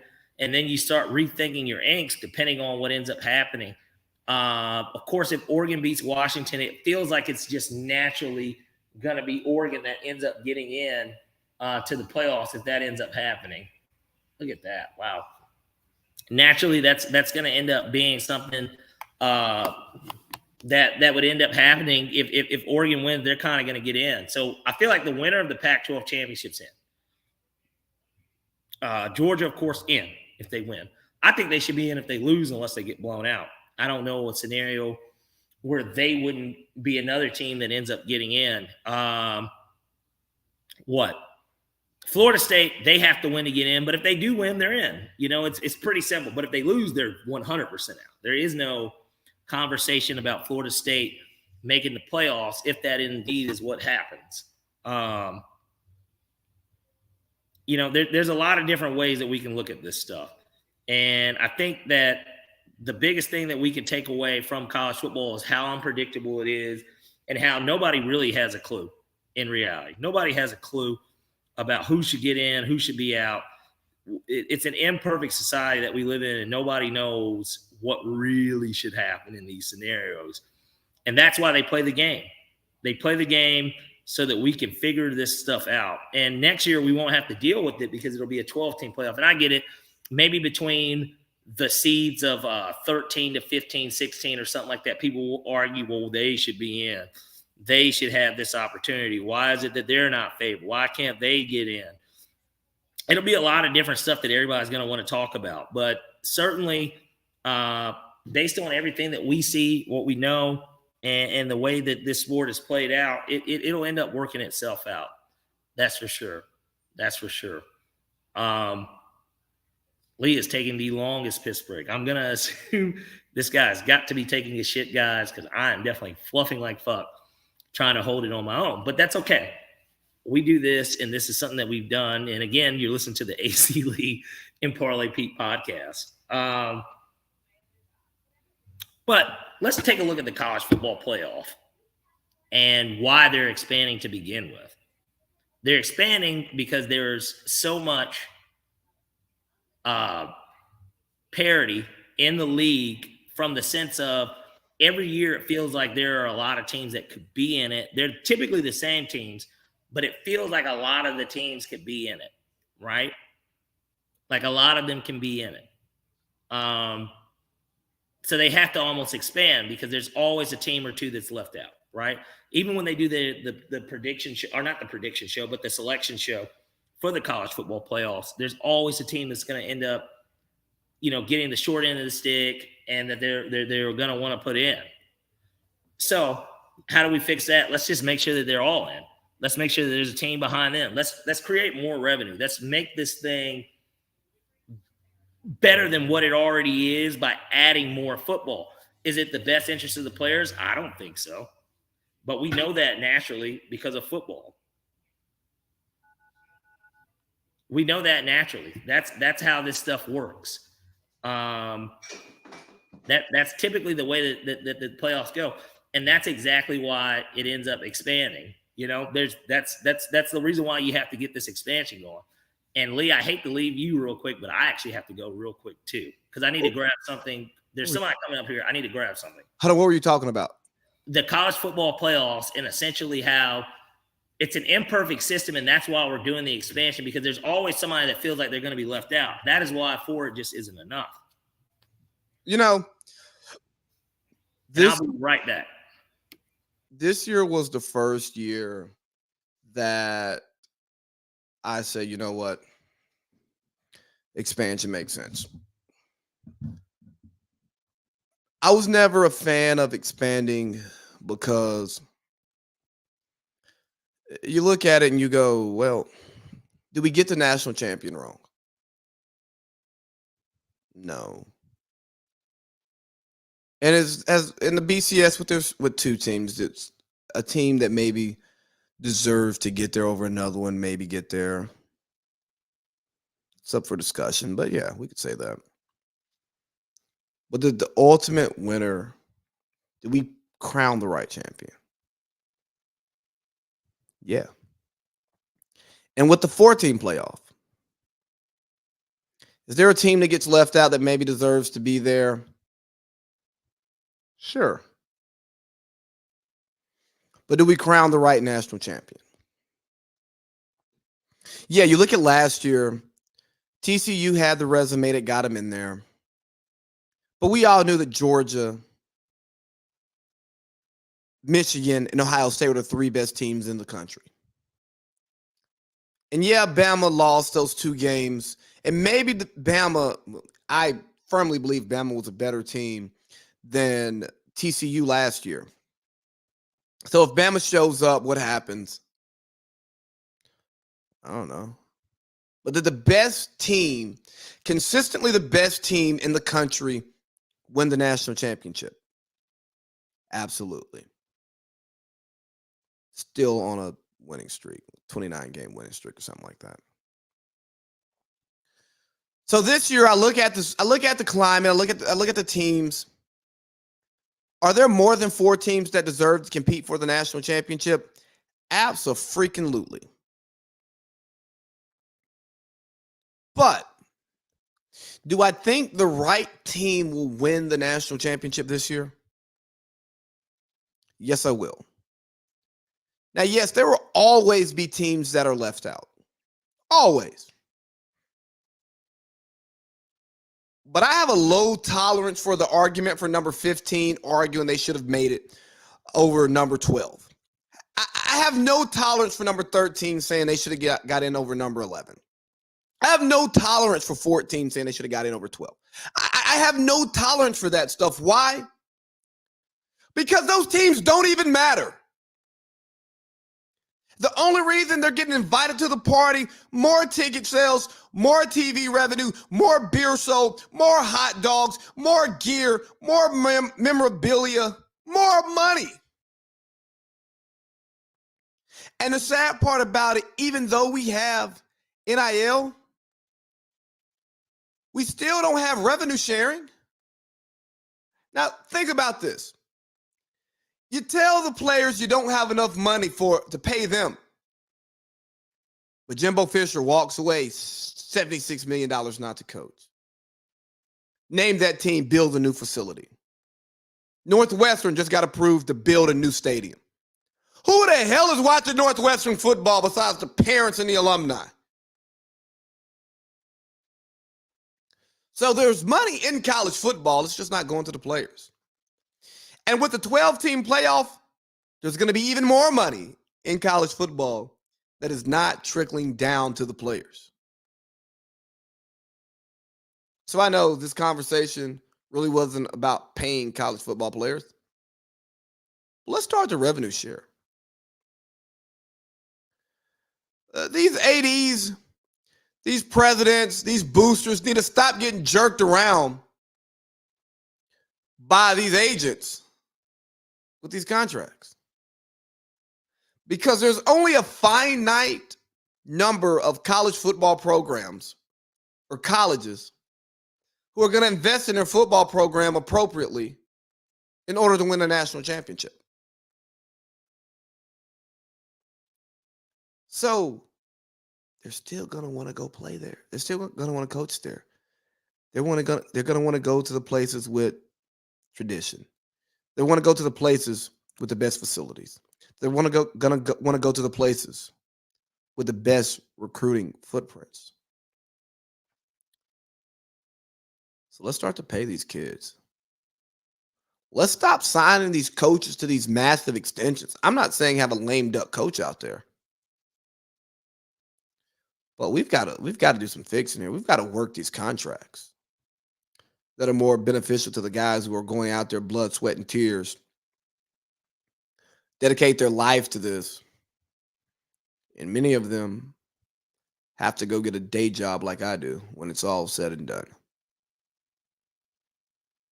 Hey, while they're producing large sums of income, let them get it. And don't say, well, what happens if they don't go pro? So what? What do they say about the kid in high school? What happens if he doesn't go to college? He figures out life. She figures out life. Oh, but we got to protect the athlete. The athlete got a free education. The athlete generated X income for the school. The athlete get a little bit of that spending change. Oh, well, what would happen to the other sports? Y'all don't care about those sports anyways. And the conference realignment shows us that y'all don't care about the non-revenue sharing sports. Because somebody from Stanford may have to hop on a flight to go to Eastlake to play golf against somebody at Georgia Tech. Is that really thinking about what's best for the student athlete who also has to worry about being a student first? I don't think so. But we'll see. Coach Prime is still in the headlines. And we talked about this a little bit in pre-production. It's kind of sickening how much Coach Prime makes pointless headlines. And I'm not saying this because of what Coach Prime is doing. Not at all. Respect what Coach Prime is doing. Yeah, 4-8 is not what they wanted. That's not what we expected after the hot start. But, I mean, the team was the worst Power 5 team in the entire country last year. So they increased their wins by 400%. It's a good day. But back to Coach Prime. The media, a lot of lazy people in the media, and I shouldn't blame the media themselves. I should blame the companies because they're worried about their bottom line. I get it. You go into business to make money. But if you're in the news business, the information sharing business, let's share actual information. Let's not just paint Coach Prime's face on something because we know it's going to get clicks, it's going to get impressions, it's going to get comments, it's going to get hate mail, it's going to get love mail. You're going to get all of that. Yes, you want to bring people to your page. Yes, you want people to come to your platform. But let's also give them something. Some media. Chill on Coach Prime some, man. Well, Coach Prime had a few little comments that hit the airwaves that caught people's attention. I found them quite interesting. They lost 2 quarterback commits on back-to-back days. And he had a quote saying, a kid ain't faithful to his girlfriend. You think he's going to be faithful to a school? Here he goes. A kid ain't even faithful to his girlfriend. You think he gonna be faithful to a school? Like, come on, man. Like that's like an emotional thing. You know what I wish the NCAA would do, honestly, if you're committed to somewhere, you can't go to no other visits. I wish that would be. Like if you committed, that means you committed. You can't go to no other visit. So why would you be committed, but you still let kids go to other places? That don't make sense. So that means they just playing. They just play. A kid ain't even fake. And one thing about it, we're not an ATM. That's not gonna happen here. If you come to Colorado to play football for me and the Colorado Buffaloes because you really want to play football and receive a wonderful education, and all the business stuff is going to be handled on the back end if that's the case. But we are not an ATM. You're not coming here to get rich unless you really come here with a plan to go to the NFL and get your degree. Not to come here and be money bag yo. Okay? Is that a rapper, right? Yeah, that one right. Money bag yo. So I played some of that Coach Prime stuff because he talked about the commitment thing. And I thought it was such a valid point. I was not a highly recruited athlete coming out of high school, so I didn't experience this. But I never understood the point of a verbal commitment. Okay. Because, well, you haven't signed a contract, and it's not like NBA free agency where you agree in principle. And, if you're a restricted free agent, you give teams, it gives your team so many hours to tender an offer. If you're an unrestricted free agent, it gives other teams, some time if they want to offer you and allow you to make a decision. Or, maybe Chris Paul and Blake Griffin come trap you in a hotel room and tell you you're not going to Dallas. Mark Cuban was there too, which I know we'll get to him a little bit later. Yeah. But I just never understood it. And if you are committed, why are you taking more visits? What's the point of giving the commitment if you're going to keep going around looking for visits? Now, don't get me wrong. If an opportunity drops into your bucket, you always want to go to USC, but USC didn't offer you, and somebody they wanted fell through, or something happens, and then you get a late offer. Okay, that makes sense. The portal is going nuts right now. How many guys that you've seen just since the season ended that have gotten into the portal? It is a true free agency for college football, and I think we aren't talking about free agency yet. We're talking about getting on campus. Oh, well, yes. You mean the prior free agency? Yes. And it still is free agency. It is free agency too, but like I haven't even experienced college, bro. Yeah. I haven't even. Well, let me not speak for them. I'm gonna hold that comment. They haven't got to do a lot of things yet. Hey, Kirby, I'm coming to Georgia. All right, cool. We'll see you in 2 years when you actually graduate from high school. I'm just going to take a visit to see what Alabama's talking about. You could have taken that visit without committing, right? We weren't going to pull your offer. We don't want you to go visit Nick Saban, but we can't stop you. Well, more importantly, why? Why are you going to visit him? What does he have to do with any of this? Didn't you already say you wanted to be a dog? I'm sure that you already visited him. If we're offering you, I know that you done already met the man. So what's changing your mind now? Did somebody drop some money on the floor and then they just so happened you were walking behind them and they say, lost and found is lost and found. You know that, right? Did you maybe? Did they give you a bag of McDonald's and there was a little bit more than a quarter pounder in there? Did you go to McDonald's in your local town, get you a Big Mac, and maybe you didn't have fries. Maybe you had a little extra cheddar with an Alabama sticker, right, on there. Maybe, but I think Coach Prime makes a great point, and I don't think he's speaking necessarily to some of his lost commitments. Mm-hmm. Because I think he's coming as somebody who understands that young people are fickle, don't really know what they want. They haven't experienced much in life. But why give them the opportunity to make a decision that they don't have to stand on? Because you know this better than anyone as an adult, but also as a parent. The more choices you get, the harder it becomes to make a decision. And you can Prime talked about relationships. And we can talk about it a little bit here. Our parents didn't have social media. They didn't have Instagram. They didn't have Snapchat. They didn't have TikTok, Twitter, whatever. And if you kind of leave somebody, they're kind of gone, Yeah.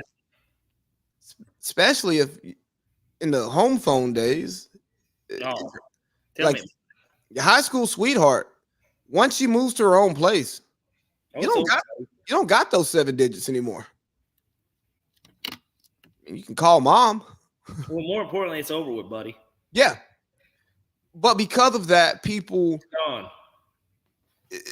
Sometimes you tend to be more focused. Back when we just had cable television, just straight cable, you kind of watched what was there. You sat through the commercials because you realized early on that pretty much all the networks are taking commercials at the same time. Hey, and speaking of cable television, I couldn't help but I think it was definitely put in the group. The 1-800-ATT commercial is like Stone Cold Steve Austin and like D'Lo Brown. I think somebody put it in the group. Am I right?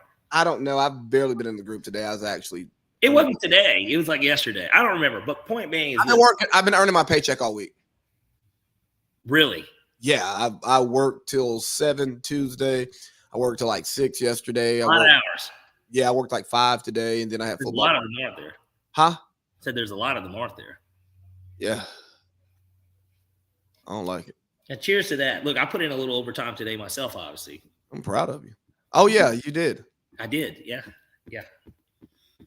Well, cheers to that. Busy guy. Plus, I knew I wasn't going to be here this weekend, so it's kind of like, Yeah. I do what you got to do. Make sure that the baby has the best birthday ever. That's what I'm all about. Got to. Yep. But you were talking about the portal. Yeah, the portal's going crazy right now.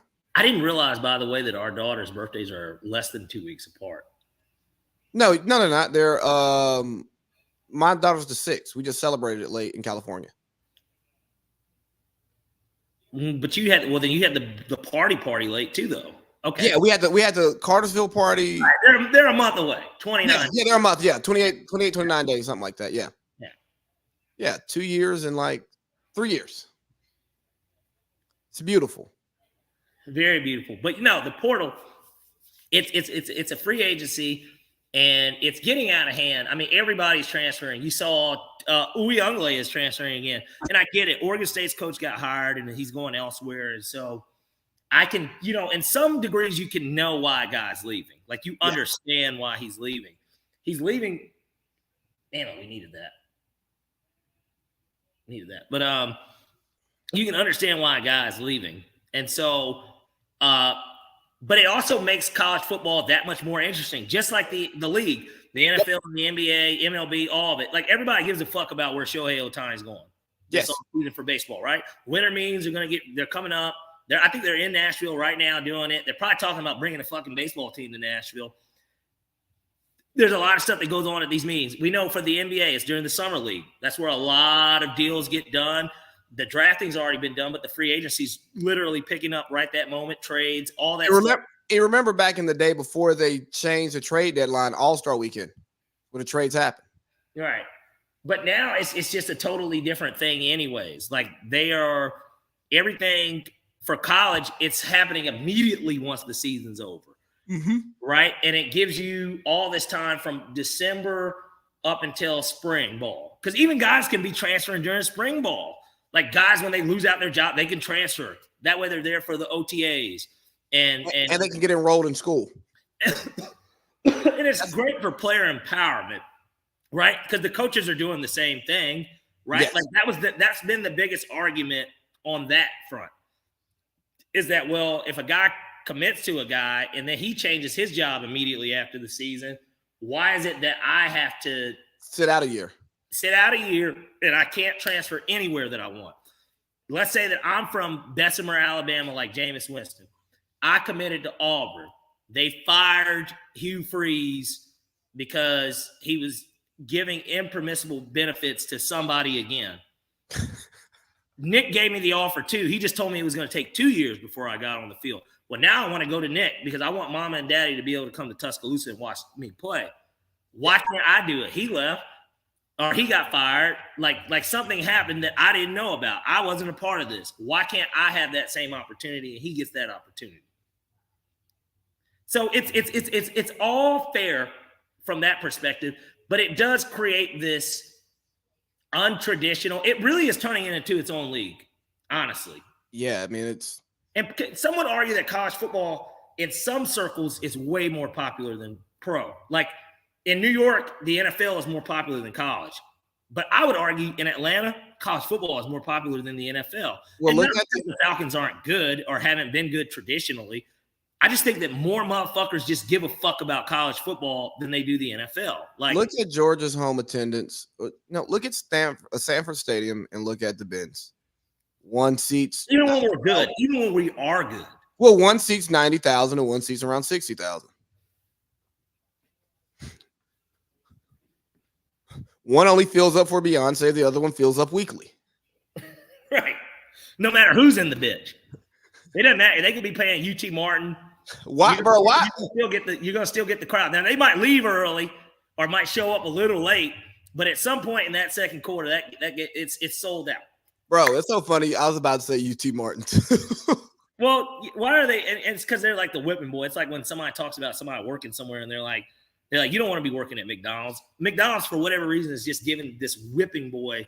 UT Martin's about the McDonald's of college football. Except not really, but yes. Yeah, no, because McDonald's is good. They're more like Huddle House or some shit, you know? Hey, McDonald's in Monterey, California is paying $17 an hour. It's more than what – well, no, we're paying more than that out in California. And you stand to make more with us too. But because you get overtime. I'm sure McDonald's offers overtime, but you can earn – there's commission-based stuff. There's a lot of stuff. But that's pretty fucking good, man, if that's what they're starting at, right? Yeah. Hey, you know the biggest argument for the transfer portal? What would you say that is?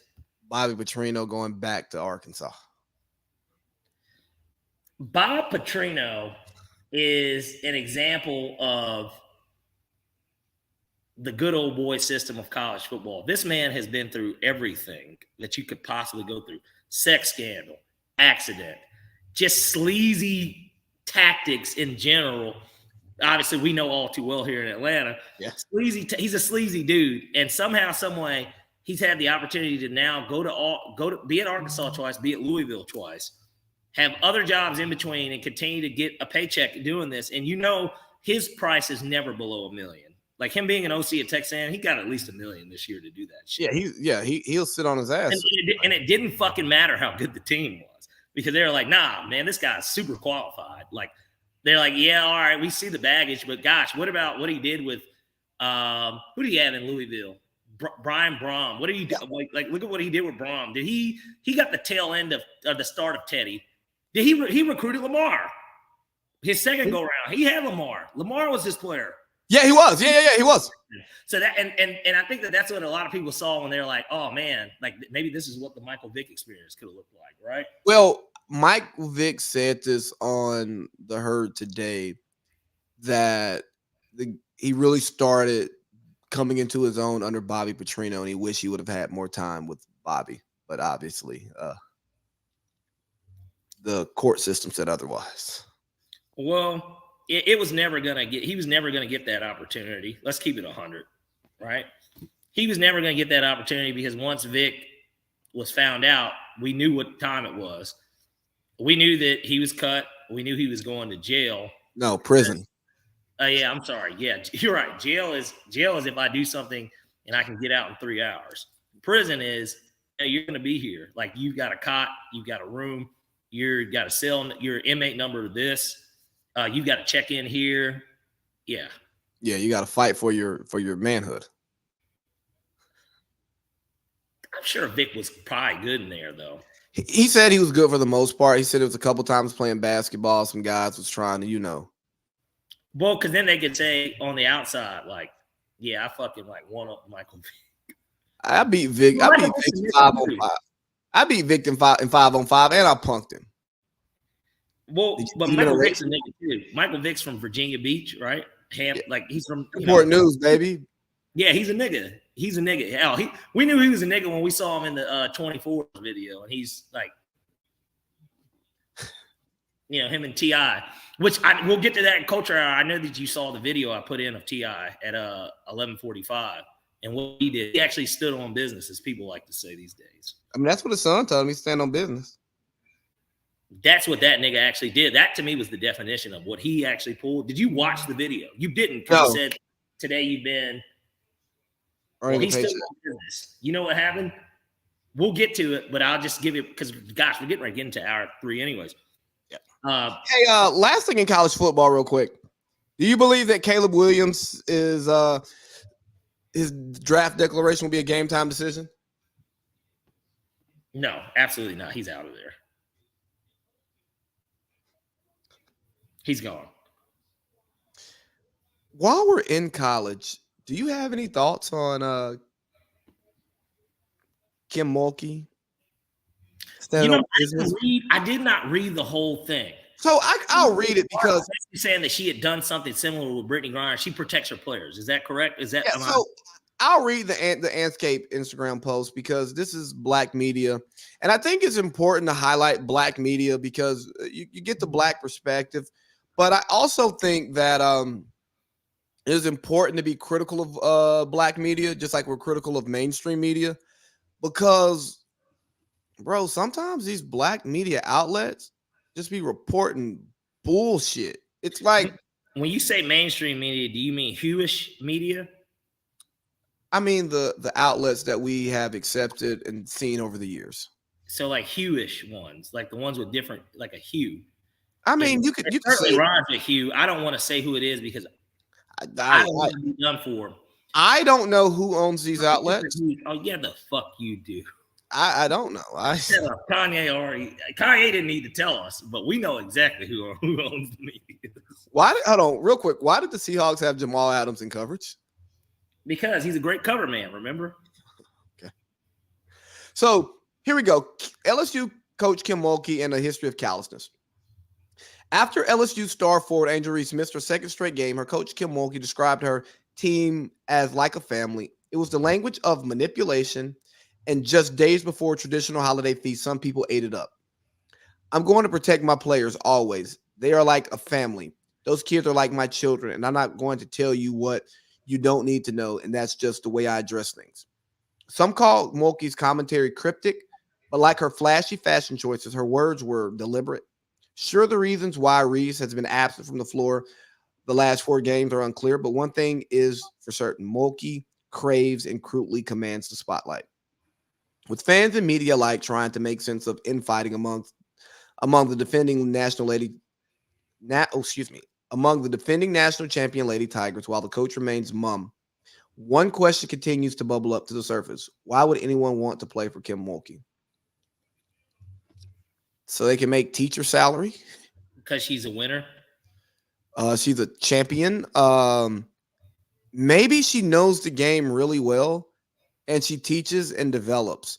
And see, this is why I don't like these types of media outlets, because I think sometimes you take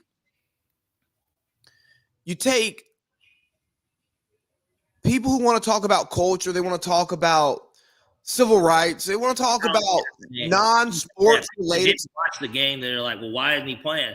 And it's like because you're box. You're not box score whole season. You didn't even see that aspect. No. Of it. And we don't know what Angel Reese did. An assumption of innocence, sure, that works in the court of law. But Kim Mulkey's just not benching Angel Reese for no reason. Not just because she's a really good basketball player, but this comes with that. She has to know this comes with that. And for her to not tell the media what they want to know is not her being calloused and feeding into this Brittany Griner stuff that she did. Yeah, okay, she told BG to cover up her tattoos because that's not the way she wants her team to look. LaMelo Ball just had to cover a neck tattoo because it didn't follow the NBA's protocol. LeBron had to cover his tattoos in high school because of the school he went to. AI had to wear sleeves because of his tattoos. I don't care about people's tattoos personally, but even my job will disqualify you if you have certain tattoos and you have those tattoos in certain locations. This is part of life. And if that's the standard that she wants to set at her program and she continues to win and skate, shut the fuck up. Lee, I know that we're talking about Kim Mulkey and the way that people run their shifts, but you, brother, are getting scorched in fantasy right now. Does Dale have DK? Oh, I'm done. He's got 3 touchdowns. Yeah, I'm done. I'm toast. Anyway, I'm toast. Well, all you got to do is win next week because you have a tiebreaker on people because of points. Yeah. You just hope your team scores points this week because you could lose in a tiebreaker. I'm out of it because Dallas has -1 to me. I had this little bit of hope that I was going to beat Josh. I can still beat him, but certainly I needed to score a lot of points to even remotely have a chance the last week, and it just doesn't look that way. Anyways, I think that you're absolutely right. You hit the nail on the head. You really did in terms of the media sticking its nose into team business. That's team business. She didn't get suspended. She never said that she was suspended. Look, you know this from even high school. Now, obviously, the rumor was her grades aren't good. That's bullshit, though. Well, but let's say that is what it is. At the end of the day, business is her fucking grades aren't good. She's played already, so if her grades weren't already slipped, I'm just saying maybe there's a certain GPA requirement that the team holds the players to. True. And they weren't. Obviously, she's making a ton of money. We talked about this earlier with Mr. Turner before we kind of got on. She's making plenty of money, bro. She knows she is going to the WNBA. Maybe she just fucking took her foot off the gas. I mean, I don't know. We don't know. And that's the point of what we're getting at in general. Let's stop trying to talk about things we don't know anything about. Let's stop trying to create a narrative or just why is it like we can't let it be? She's having an answer for the team. She could have had a personal it could be some shit going on with her family that we don't know about. Like nobody knows why she's gone. So why are we speculating? And if Kim is saying that, hey, it's not my place to talk about it, it's really none of you guys' business. Just know that she's not playing tonight, and that's that. Like, you don't need an explanation for why she's not here. She's not going to play. Is it that not enough explanation? She's not going to be here. You know, and if we speculate, sure, we can speculate because we speculate here all the time. But you need to speculate from a place of, I don't know what the hell's going on. I'm guessing, but I'm not going to point a finger at somebody based off of some speculation with no details. Now, if you give me some details and I speculate and judge, okay, that's fine. But all we got is Flage's mom tweeting at Angel Reese's mom saying she has a 2.0 GPA or below a 2.0 GPA. That could be hate because Flage is an aspiring rapper and a good basketball player, and Angel Reese is still in the spotlight. Right. Maybe Angel came back with all that money and was like, hey, man, fuck this. I got money. Maybe because now she's so famous And I'm sure she's getting money to show up places, to wear stuff. She's not serious about her schoolwork, and she's not paying somebody to do her online work for her. You know, there's so many things that this could be. Maybe she's bad in the locker room. Could have been a team fight that went a little more than what a team fight should be, because that we know. Bland just dropped high school, certainly in college, certainly in the pros, fights happen. Fights do happen. That's why we keep it in the locker room. Yep. Typically, it doesn't need to come out that there was, man. Let me tell you, there was and I'll keep this story brief, but like we had a fight our championship season. Man, we're blowing people out every game, but in practice it gets a little heated. Oh, Bland just dropped a pick. He could have had another one, but there are moments in that that we had in a practice, man. It was a very intense physical practice, man. People were yelling at each other. Coach was there. I mean, obviously, coach was there. The assistant coach was like, everybody was there. We had this really, really physical practice, man.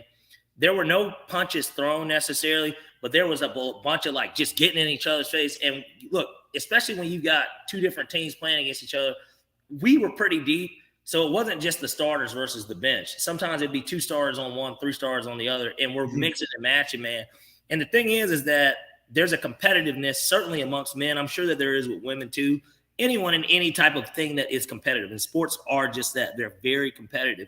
Yeah. To where people's heads, like the situation can get out of hand very quickly, especially depending on the type of shit talkers that are on one side. It can turn into that. Who's to say that wasn't the case here either?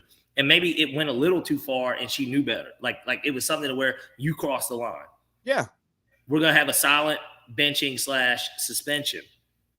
And making the comparisons to Brittany Griner, and then, you know, people were upset with her stance on Brittany Griner in Russia as well. Just say you don't like Kim Mulkey, you know, and the media and journalists matter as long as people pay attention to them. But ultimately, nobody goes to the game to hear what Stephen A has to say after. You will go to the game, you watch the game to enjoy the game. And that that reminds me of the comment that Stephen A had about Clay this week. And I sent it to the group because Clay was saying he doesn't care what media has to say. Like, they can't do what we do. And even though Clay sounds like somebody who cares what the media has to say because he was in his feelings, but then you have Stephen A like, well, you should care what I have to say. Why? Why should I care? Why should he care what you have to say, Stephen A? You don't sign his checks. You're not Shaq. You're not Chuck. You're not Perk. You know what I'm saying? Like who? You're not Legs. No, it's 3-point champion. Well, fuck that. He's just a relatively unknown NBA player, but he played in the NBA for several years. You are speaking as a failed college basketball player. And I'm not saying that to shit on him because I'm a failed high school basketball player. You know what I mean? But I'm not sitting here saying Klay Thompson needs to care what I have to say, even if I have an opinion on Klay Thompson looking washed right now. Mm-hmm. I don't know. I get it because these guys are getting paid a lot of money to tell stories or to give opinions, and they get a lot of love and attention, and it's probably the love and attention and fame that they wanted as an athlete that they couldn't get. That's fine. But the athlete doesn't have to care about you because you don't have a job without the athlete. Absolutely. Now, the athlete may not make as much money as they make because of the attention you bring to them, but pro sports leagues exist and existed before ESPN, before Fox Sports, before you know what I'm saying, before CBS delved into sports. You know what I mean? Like, I ain't gonna say before the network itself, but yeah, it did because this stuff was a thing before we had TV. You know, it's but certainly divisions. You know, NBC. Yes, sports did exist obviously before TV, but even as long as TV's been running, they didn't specifically air sports. People listen to the radio to fucking. Yeah. You know what I mean? They had to visualize it if you weren't there. Or read the newspaper the next day. Exactly, and read about it. And so this is actually a perfect turning point, especially because we're getting into hour 3, and you did bring in the NBA. And I want to talk about the NBA because I've been waiting to talk about this for almost 2 weeks. But certainly this whole week I've been thinking about this, and I was texting you about it. I want to talk about it. Turn the page, please, so I can get to this. Hey, guys. That's hour 2. Let's get to hour 3, man. All right. I want to start it. Thank you, Lee. I'll take it from here. Hour 3. We're going to kick off. We're going to talk about the NBA. We're going to get into a little bit of pop culture. But let's start off with the NBA and how bad the fucking Clippers are. Now, look, I'm somebody that bets on this stuff. I'm a daily bettor, I think we could all say. I have a gambling problem, right? Now, I win, too. So there's that aspect of it as well. You have gambling solutions. By the way, if you do have a gambling problem, please call 1-800-GAMBLINGPROBLEM.com. Yeah, get help. Especially if you're betting your mortgage. But this is what I'm saying. I've watched the Clippers play a few games. I bet on a few games. I think that the last straw was the game when I was texting you. They just played the Denver Nuggets. And DeAndre Jordan turned back the hands of time. Looked like Joker out there. Fucking Reggie Jackson, too. They both looked like guys that, I don't know, were in the prime of their career or something. There was no Jokic. There was no Aaron Gordon. Obviously, Jamal Murray has been out. So I won't even bring him into the fold. We're just going to talk about the best basketball player on the planet not playing. And another starter in the NBA and Aaron Gordon. We'll just talk about those two not playing in the game. Now, let's take a look at the other side. You've got 3 guys on that team that were on the All-NBA 75 team. 3. One of them we could argue is a little washed, but gosh, he was their best player in the playoffs last season. So let's throw that out. I mean, the playoffs were just in, May when the Clippers were in? Yeah. So that wasn't that many months ago. The other one is a guy that led the league in assists that had a couple 40 balls in the playoffs in the second round. He's on that team. The other guy is, to me, a guy that you guys think is very overrated. I think Kawhi Leonard is one of the best. And I know it's a weird thing to say because I think you're one of the people that doesn't like this two-way thing. Or maybe it's Josh. I don't remember. No, it's me. I don't like the two-way thing. I think but it's a true thing. He's one of the top 5 two-way players really ever. He's like a better Scottie Pippen. If we want to do like this comparison thing, he's like a better Scottie Pippen. He's a mix. DPOY. Scottie's not. He's a mix of MVP. Scottie's not. He's a champion and being the best player on his team. Scottie's not. Like, he's like a much better Scottie Pippen, but never necessarily had to be Scottie Pippen. So he's on that team too. And then you got Paul George, who arguably this season has been the best player on the team, and he's certainly one of the better players of his generation. Now, these 4 play together. Zubac, really solid center. So there's your 5. Norman Powell, Bones Highland, Terrence Mann, PJ Tucker. These are guys that get minutes in the NBA that we've seen produce at high levels. These guys play on the same team. Tyronn Lue, championship coach, former player. Let me tell you something. Ty Lue, the way that he's been coaching, he looks like he wants to just live in Vegas permanently. I think I've told you I run into him all the time out there. I literally do. If there's any celebrity / famous person that I see in Las Vegas more than anything, is Tyronn Lue. I see him a lot. I really do. Like, I'm physically next to the motherfucker a lot. That motherfucker looked like he was trying to get to Aria that night before the tables, got too out of hand and he couldn't get on. That's how bad of a coaching job it was. That's how bad the players looked. I can't believe what I saw out of the Clippers, man. That is not a playoff team. And I'm going to be here to say it, and we can rerun this back come playoff time if I'm wrong. This team is not a playoff team, brother. They're not a playoff team. They're going to have to make a move because it's not gelling. I think they're playing right now, actually. Let me see real quick. They're playing Golden State. You can talk and I'll look it up. Okay, no, they're playing. I'm looking at it. I got my gambling shit up. They're down 9 right now at Golden State. At some point, somebody's got to start taking some blame. The one time the Clippers have ever made the Western Conference Finals, Paul George didn't play pretty much that whole playoff ride. Kawhi got hurt in the series before. He got hurt in like game 6 of the series before. No, Paul George played, didn't he? No, it was Kawhi that I thought was playing. I think Kawhi got hurt early. Maybe it was Yeah, Paul. because we finally saw playoff P. But he didn't play in like Game 7 or Game 6. I think he maybe got hurt in that Game 6, but they were down 3-2. He got like hurt in that game, but they ended up going to the Western Conference Finals, and there was neither of these niggas in that series. Reggie Jackson, the guy that just killed him the other night, was actually the guy that was cooking everybody for whatever reason. But it's just so fucking pathetic, man. And you're a guy that likes to watch League Pass. I'm a League Pass guy. I'm a hoop head. I love basketball. Hey, we just got the new 2K, by the way. I don't know what your gamer tag is. We can discuss that off We'll air. talk that later. Yeah, but I'm about to get good at it. I haven't played 2K in 10 years. I beat Justice's ass though. Nothing's changed really. Yeah, well, but exactly. But no, some of the worst basketball I ever saw. A lot of lethargicness, a lot of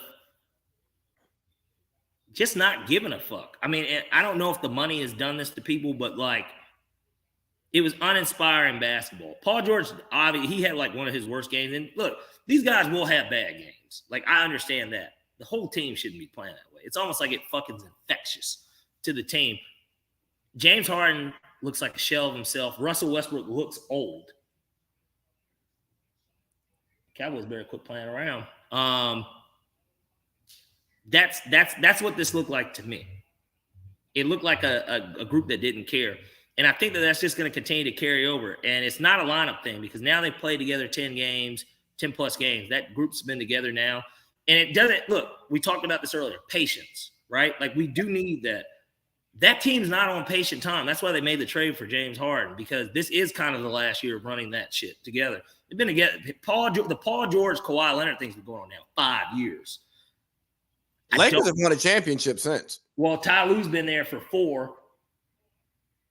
There's a lot that's been going on with that team, and man, it was one of the poorest displays of basketball, and that's why I had to keep messaging you because I was just like, nigga, you won't believe what I'm watching right now because I couldn't believe what I was watching. And when you're sitting here by yourself, you're just like, man, I really need somebody to tell something about this. Now I knew that you were busy or whatever, but I'm just like, bro, I said I feel like I'm about to, and I had money on it, so like. But like my head was about to explode because I couldn't believe what I was watching. And then they turned to the Hack-a-Shaq or Hack-a-DeAndre. And like then the motherfucker's making the free throws. And it's just like, fuck the betting aspect. It's just the idea of this is where we're at. They're down like 7. And it's like 4 or 5 minutes in the fourth quarter. And it's just like, damn, we're trading possessions for fouls and we're putting niggas into foul guys so that he can go to the line. And this is where we're getting because we don't feel confident in stopping them without 3 of their 5 starters on the floor. That's insane. That's insane. I think Ty Lue was over the job before the season started. Is it because the pressure was on? No, I don't think it's the pressure. I think it is Kawhi's Kawhi-ness, Paul George's injuries, Russell being washed. I think coaches can look at the roster and go, I see how this can work, but I don't see it working. Nasty work. I mean, we're not as close, nearly as close as he is to his roster, but we looked at the Falcons. We go, we see how this team works this year, but we don't see Dez working. And we knew that kind of from what we saw last season in a weird way.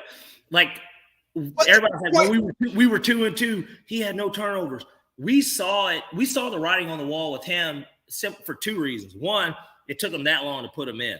And Marcus Mariota did not play phenomenal football. So that told me everything I needed to know we wanted to wait this late to put him in. Gosh, he must be worse than fucking Mariota. You know what I mean? Like he almost has to be because there's no way that in a league where we like to rush rookies and like we talked about earlier, patience, process, understood. Marcus Mariota tried to throw a ball on his fucking back on one nationally televised game, and everybody thought it was okay. To the team that ended up having the number 1 pick this year and is the worst team in the NFL this year. That shit happened on TV, and we didn't bench him. There are things that you can notice. And me watching the Clippers that night, I noticed some things. I noticed that they're not legitimate. And it's hard for me to say because I think Paul George and Kawhi Leonard are, on their good days, they're both top 10 players in the NBA, in my opinion. They are. They're both top 10 players. On good days. James Harden is a top 20 player still in reality. And Russell Westbrook's a top 50 player. So Even today, I'm just saying today, he still is a top 50 player. What the fuck is this? Because it's not this, oh, there's not enough ball. No, that isn't even the issue, oddly enough, because the shot distribution isn't fucking off. Paul George is taking the majority of the shots. Kawhi is the efficient one.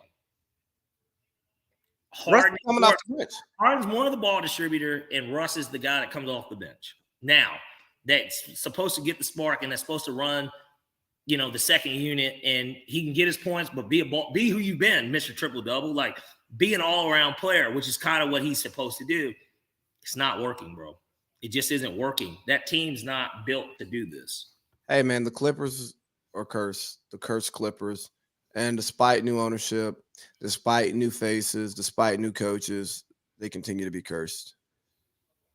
Bad basketball team. They got an arena that's brand new that they need to fill.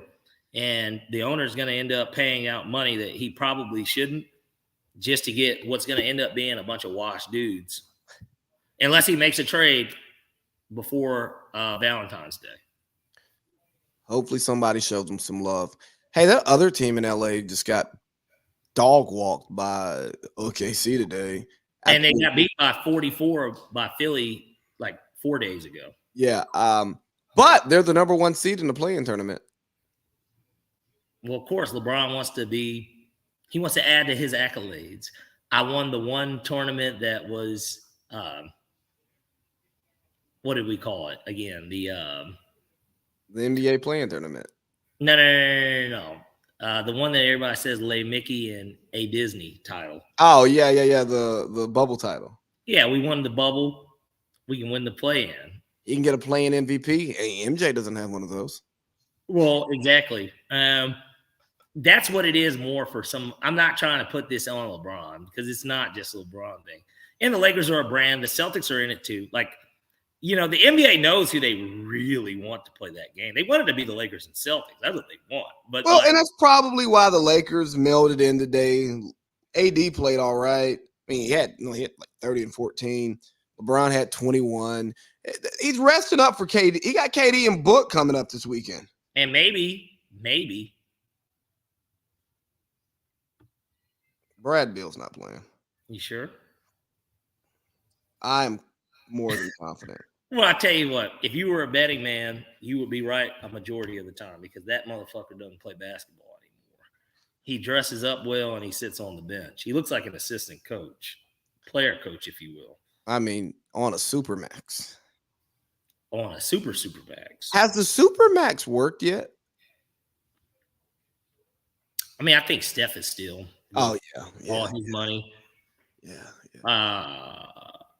AD.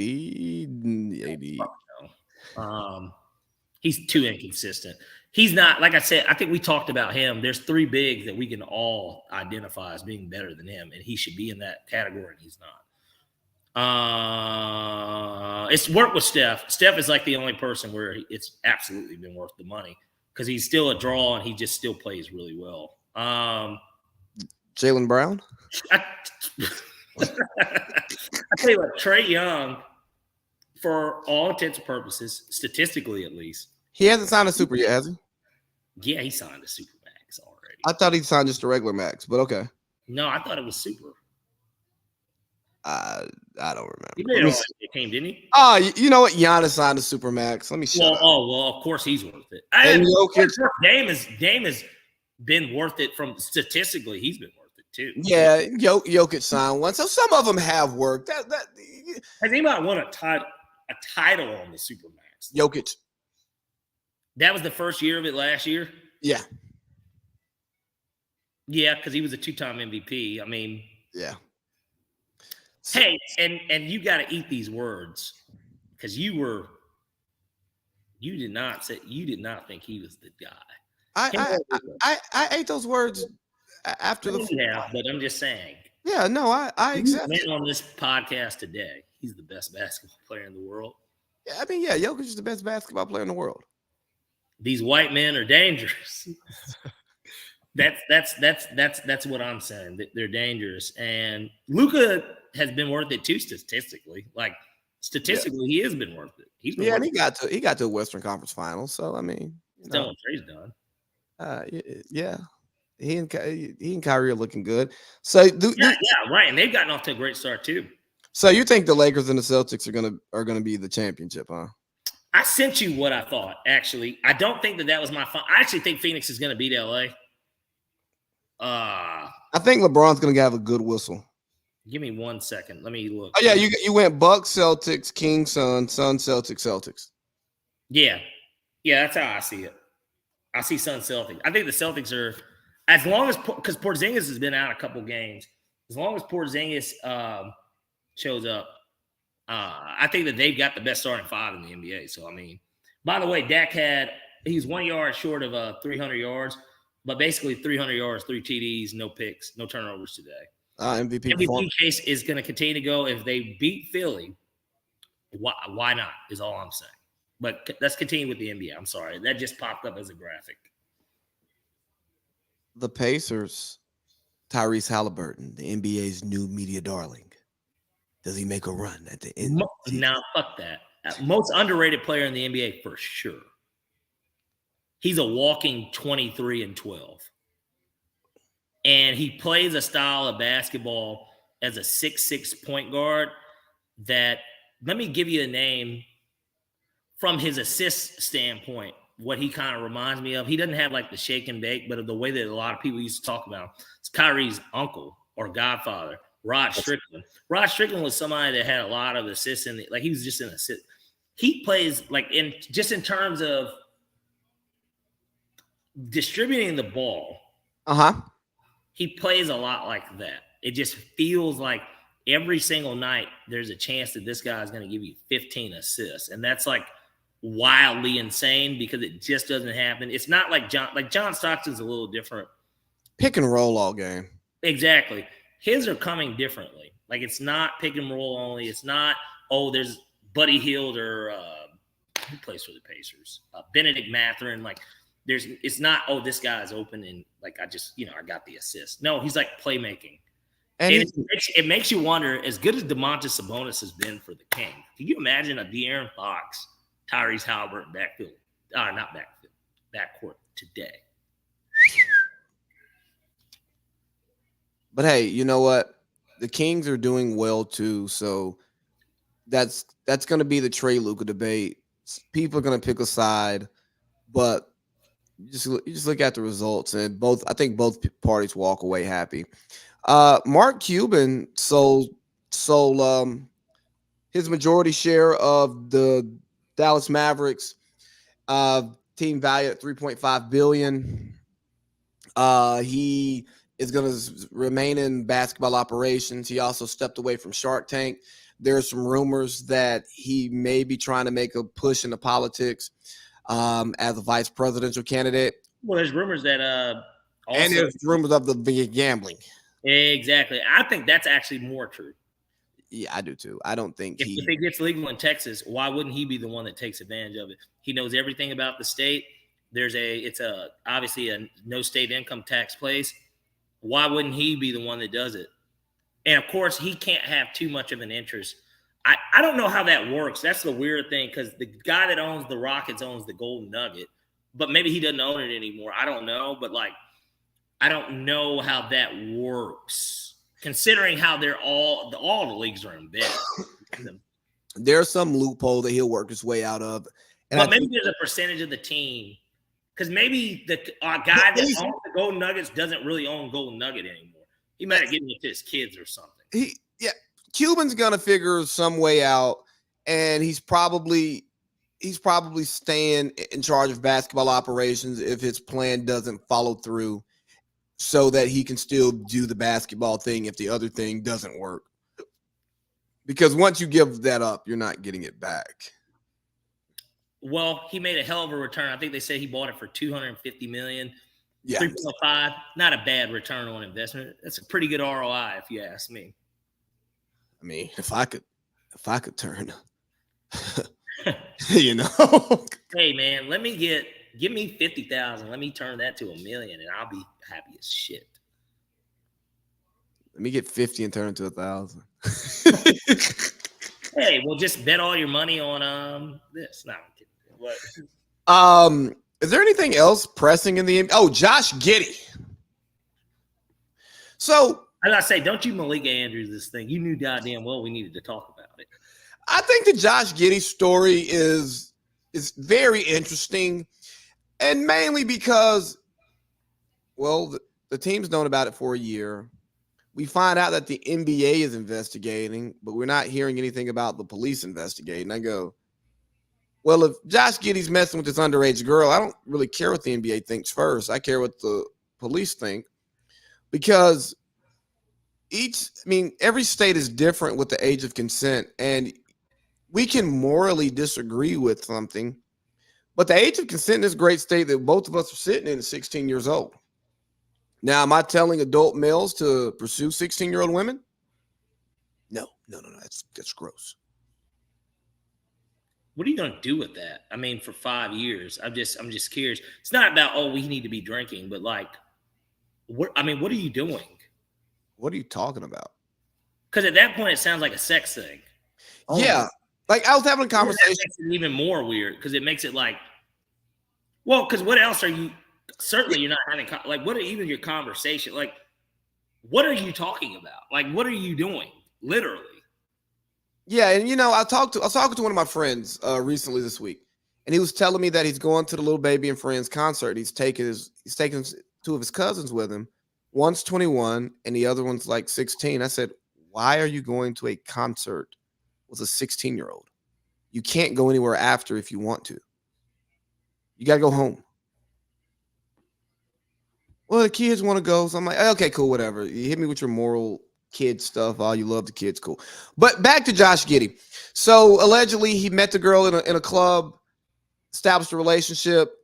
The Newport, California police have reached out to the young lady and her family. They're not cooperating.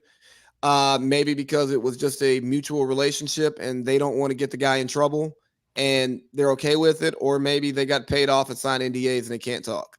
Well, and he did, and this is what I guess maybe makes it a little muddy. He just turned 21, so he was under 21 himself. He was over 18, but under 21. 21, yep. And we've seen this time and time again. It would be in a weird way the equivalent of maybe I don't know how old the girl is, but like, because I think they said she was 15 at the time. Ew.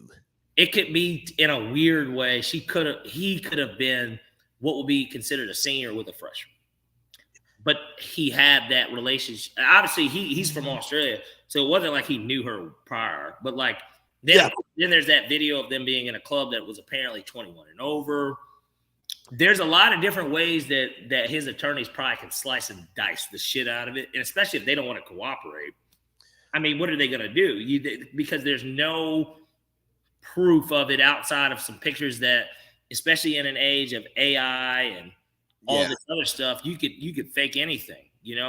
It's a tough situation in terms of trying to convict somebody. It doesn't mean that the court of public opinion can't sway one way, because we all know that this isn't right. No. Well, I tell you what, whether it's legal or not, okay. It's not socially acceptable by American standards. Well, it isn't, and more importantly, you're in the NBA, bro. Like, I've said this many times. I got to hang out with some NBA players in the club, and I'm not talking, obviously, I'm not a woman, so I'm not a groupie. I'm one of the niggas with them to a degree. I saw how this stuff works. You're the posse. These guys can pretty much pick out who they want, and then that's it, right? And everybody knows people in different cities. He's actually a good basketball player. It's not like he's some he's not. This is my man that signed with the Clippers, the two-way deal, when he brought it up at the end of maybe our last show. The perv, because he's a pervert too, right? Like, Josh Primo. Yeah, another Josh. Look at this. We got Josh Primo, Josh Giddey, Josh Holsey. I'm not putting Josh Holsey in that category with them from that perspective, but just the people we're going to shit on the show. But point being, another Josh. And what, he's a young dude too, right? Like, he's young as fuck. Like, these dudes are young. He could have just made a mistake, and we need more to come out about it. But the fact that they said that the Thunder knew about this for a year makes it even more interesting, because it's a situation that clearly they've monitored. Somehow, some way it got out. Maybe he told them that night in the club, hey, I'm going to let you guys know this now. I met a girl. She was in a 21 and up club. I took her home. I banged her. Had no fucking idea that she was this age. And then I found out. But then now there's all this stuff of, oh, he was in Newport Beach with speeding tickets. And it's just like, nigga, you were speeding in the school zone? You know what I mean? Like, you were speeding in the school zone to go see. It's so weird, and we don't know, right? So that's why I don't have a strong opinion on Josh Giddey's actions. But I think there's so many things to take away from this. And cancel me, call me a creep. I don't like the law that says that even if the girl lies, the guy should be held responsible. I mean, I agree with you. Like, now here's the thing. I'm not looking at the chick like that. There are pictures that have been posted on the internet to where I could easily think she was 18. Yeah, I could think she's legal. Screen pass is 21 in some depending. Now, there are other pictures that I saw too, and I was like, wow, she looks just like my niece type shit. Right. And it's one of those weird things, because how do you hold someone accountable? Especially if you if you meet in a club, you meet in a bar, you meet in an adult setting, we're not, hey, let's pull out the IDs, because the ID is what gets you in here. There's a prerequisite to being here. Now, I remember going to if you do have a fake, not to cut you off, if you do have a fake, you're typically at least 18. Right. Even then, not very many 16-year-olds are getting into, and in her case, maybe 15, getting into 21 and older places. No. Now, I remember I had an eye-opening moment for him. I had an eye-opening moment. I went to a festival one time, and I went out there by myself because I like to act. And then I was young. I was like, oh, let's see what's out here. I get there, man, and I start seeing groups of girls with braces. And I'm not saying that adults can't have braces, because there are definitely adults who have braces. But once I saw braces, I was like, immediate red flag. I'm not chasing shit out here, because well, at that point, you don't, like you say, you don't ask for ID or anything, but the first thing that you'll probably say to yourself, you paying for this? You know what I mean? Like, or is your parents paying? Like, yeah, because there are braces myself, and I had them from middle school until 9th grade. So, like, I had braces in high school. There are places where you definitely should be way more aware. Look for certain things. I mean, younger women do look younger, but there are women who look older, and there are women who look younger. It can be confusing, especially if you throw in some booze. Your vision's not what it normally is. Your discernment's not what it normally is, and that's for what it's worth. And like I said, obviously, it's not to sound perverted. But I knew this even when I was that age. Women develop quicker than men. Now, there are some men that do, because there's some high school motherfuckers that be 15. I'll be looking at them. I'm like, nigga, you got more of a beard than me. Well, like, I don't have no beard. Like, nigga, you got more facial hair than me, but you 15. Right. I don't even believe that shit. Like, so, but it certainly is the same thing. There were women when I was in 10th grade that I remember. One of my good friends that you got to meet, actually, the day before the Obama thing, Abby Parnell. When I met her, I looked like a fucking, goober. Fresh ear. Yeah. I look, nigga, I didn't look like I was in 10th grade. She was in the same class as me, and I looked at her, I was like, you look like a grown woman, and she looked the fucking same 10 years later. So, like, right, it happens. And it does happen. Now, I do want to talk about, has Malika spoken on this yet? I think that they did show her talking about it, but it was more of it was scripted. as perfectly as possible, because it was one of those things where she was like, they have no further comment. And almost like she says it like, we're not going to talk about it until they talk about it again type shit. Man, and this is one thing I do like about social media is it creates accountability with our public figures. I mean, we've seen it with Puff, him stepping down from Revolt, losing some of his business deals, because once the voices start speaking, people listen. And I wouldn't have an issue with Malika not speaking on this if she wasn't one who always wants to speak on things. And she has this reputation for attacking black men and bringing black men down. Hey, we all have our biases, and that's fine. But if you're going to talk about especially with athletes, if you're going to talk about off the field, off the court stuff, you got to keep that same energy. You got to stay consistent. Yep. And maybe she knows Josh Giddey personally. Maybe she likes him. There's a way to discuss somebody that you know personally and that you like with grace and still report the news, have a conversation about it, and speak to your dismay of it. You can just say, hey, we're still waiting on details. I don't know if this is true, but if this is true, this is unacceptable behavior. I find it despicable. And he definitely needs to be punished by the NBA and the authorities and go get the help that he needs to ensure that he's not because we don't need predators out here. We need to rid the world of the predators. And if Josh Giddey's a predator, their profession and how much money they make and what they're known for. Exactly. I heard Nick Wright talk about this, and he was so upset with the people coming after Malika Andrews. And, sometimes certain people should not be involved in certain conversations. We get to say the N-word and other people don't. Women can call themselves the B-word with in a friendly way with no repercussions. Nick Wright, you may be cool with LeBron, but as they say, bro, you ain't invited to the cookout.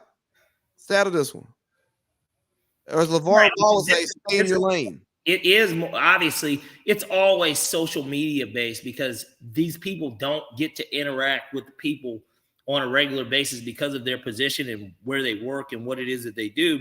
So naturally, this is the one place where people can vent and say, hey, man, did y'all realize this? And then they play back but gosh, man, when this dude got off and was exonerated, before he's getting drafted, we're talking about what didn't even fucking really happen. Like there was nothing that we could do about it. It's like, oh, well, that's dead and under. And more importantly, he wasn't even the guy that did it. Right. He just apparently was involved in a weird way because he drove a car. Right. And even when what he said, he didn't have nothing to do. He didn't even know that was what went on. All right. He picked his partners up and dropped them off. All right. He's like, hey, man, drop me off at 8. Okay. Right. I'll call you when I'm ready. Just, go do what you want to do. It's probably going to take me 30 minutes. Or hey, I'm about to go holler at my girl. You drop me off. I hit you when I'm done. Yeah. All right, yeah. We're going to get some buns. Cool. All right. I'm done. All right. I'll be there in 5 minutes. Yeah. Nigga's not going to ask what you did. It's just because it's none of his business anyways. Exactly. And even if he asks and there's a conversation about it, he could lie to him. I mean, there's a bunch of different ways. Exactly. And I think this goes to we just want. He could tell him what happened. And it's just like, oh, bro, I got to take you to the authorities. Yeah, the fuck right. That's not the way this stuff works. And everybody knows that's not the way it works. Yeah. Or if he says, I'm going to take you to the authorities, he goes, nigga, I'm going to blow your fucking brains out. Fuck you can be next. Right. I know where you stay. And so, man, I just think we just need fairness. And I think this furthers this is Malika perpetuating the stereotype, right? It's her being who people have said that she is. And I think sometimes you have to have the awareness to know what people say and think about you and not fall into those traps. Maybe the overlords didn't allow it to happen. But then hey, Malika, throw out a tweet and take that little slap on the wrist suspension, man. They'll tell you not to tweet for a while. You won't be on countdown for a week, and then you'll be back, or they'll do nothing, or they'll chastise you behind closed doors. Right. Or, you know what, Malika, don't be a martyr. Continue to be a company person and continue to strive and expand your career in the media and take backlash from people who don't control your paycheck. Hey, you know what, Malika, do what makes you happy. But just know you're going to get criticized either way. And if you can live with the criticism, you live with it. But just know that you're not somebody who I'm interested in hearing speak for many reasons, but your perceived attack on black men and not keeping the same consistency with others is something that I don't think is okay, because we want black voices on these major networks we want people like Perk, we want Shannon Sharp. Right. Shannon caught a little bit of heat from some people for what he said about Megan Stallion. Said he would have a quarter till two. Yeah, he never. Now, look, I'm not gonna lie. I think for him to do that on his platform, I'm not gonna say that there was. I probably wouldn't say it. No, but if I was like him, I probably wouldn't say it. Like we could say it on here, not because we're not big time, but it's just more of like. We're more, but no, him and Ocho, they're it's a little. I know it's supposed to be a little risque and raunchy. I get that, because it's supposed to be not barbershop talk necessarily, but like it's supposed to have that feel. But it's the wrap up, right? Like they wrap up after the game. Made that reference to somebody. He could have been talking about his wife. Crazy enough.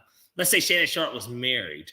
Like if we were, let's say Barstool signed us, and you talked about having sin that way, it's just like, I kind of know you do, but like at the same time, it's like, well, what was the point of saying it type shit, right? Yeah. Like to where millions of people are going to get to hear this. We already know that you fucked your wife, right? So like, even in his situation, if it was his wife. But the point is, that's your Ryan Shazier, because he apparently he's not fucking his wife. He's fucking other people. As soon as them legs got to working,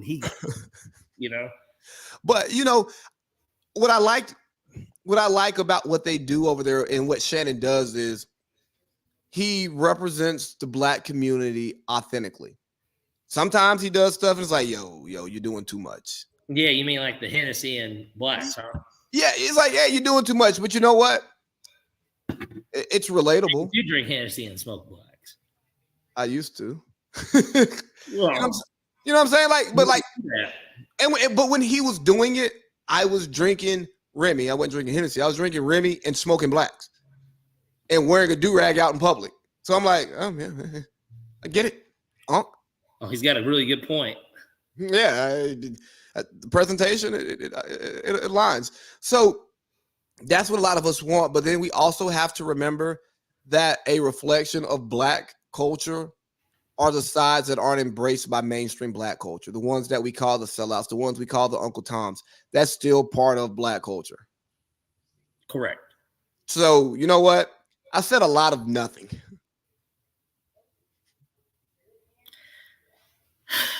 Look, that's something that he probably shouldn't have done, but Malika, to I guess to wrap up that aspect of it. Hold on. Before you wrap it up, don't wrap it up yet. Okay. Isn't this what platforms, especially long form platforms like we have, are supposed to be about? Talking some of your opinions out loud and then realizing I don't give a fuck about that shit. Well, there's a 3-letter J word that I won't talk about on here, or mistakenly a 2-letter J word that's a nickname of somebody we know that sounds the exact same. I won't talk about that. Or a community that is it'll be somebody will find it, and I don't want it to be found. No. So I won't talk about that. Oh yes, and yes, there's a spaghetti-o alphabet thing too that I don't want. I don't want any parts of it. None. No thoughts on Saucy Santana calling out the women for not having BBLs and lashes? Man, let me tell you, he has every right to have his opinion, and I support that brother for whatever it is that he wants to talk about and his endeavors. It doesn't affect me, and I think that he should have his opinion. Just like I hope that he would think the same about me. I hope that he thinks that I can have my opinion too, as long as it's about whatever I want. So you don't want to have a conversation about men who aren't attracted to women, speaking on what beauty is for women, setting those standards? Next question. I won't. There's nothing for me to touch. I don't have enough money yet to do it. Like Kanye does, right? Like Kanye can really kind of say, because he's already rich, so it doesn't fucking matter. And there's just people that will support him no matter what, too. He can do that. You know what I mean? He's made enough money, and his legacy is set to where he can do that. I'll lose a contract if somebody finds out about it, because they'll say, well, I'm this or something. I don't want any parts of it. Then they'll attack my family. Then my daughter has to live with the shame. I don't want to be a part of that. That's why we support Taylor Rooks. Georgia. Yeah, Georgia, good, clean woman, nice Southern woman. You see this thing about Maverick Carter was he told the fans that he was I guess how you put it in here, that he was gambling. I think it's interesting. I'm surprised these guys. I get why they have bookies because they're so close to it. Let me tell you, and I can actually talk about this because I don't bet on it and I don't talk to him about it. But even with Colin, right? I know an NBA player that I legitimately can bet on. Like, for real. I could bet on Colin any day that I wanted to. I don't talk about – he knows that I do it, and he knows the success I've had. He knows. He knows. Because, hell, when we meet in Vegas, what the fuck do you think he's watching me do? Now, they're not in season typically when I see him in Las Vegas, so I can't bet on – I'm not betting on basketball.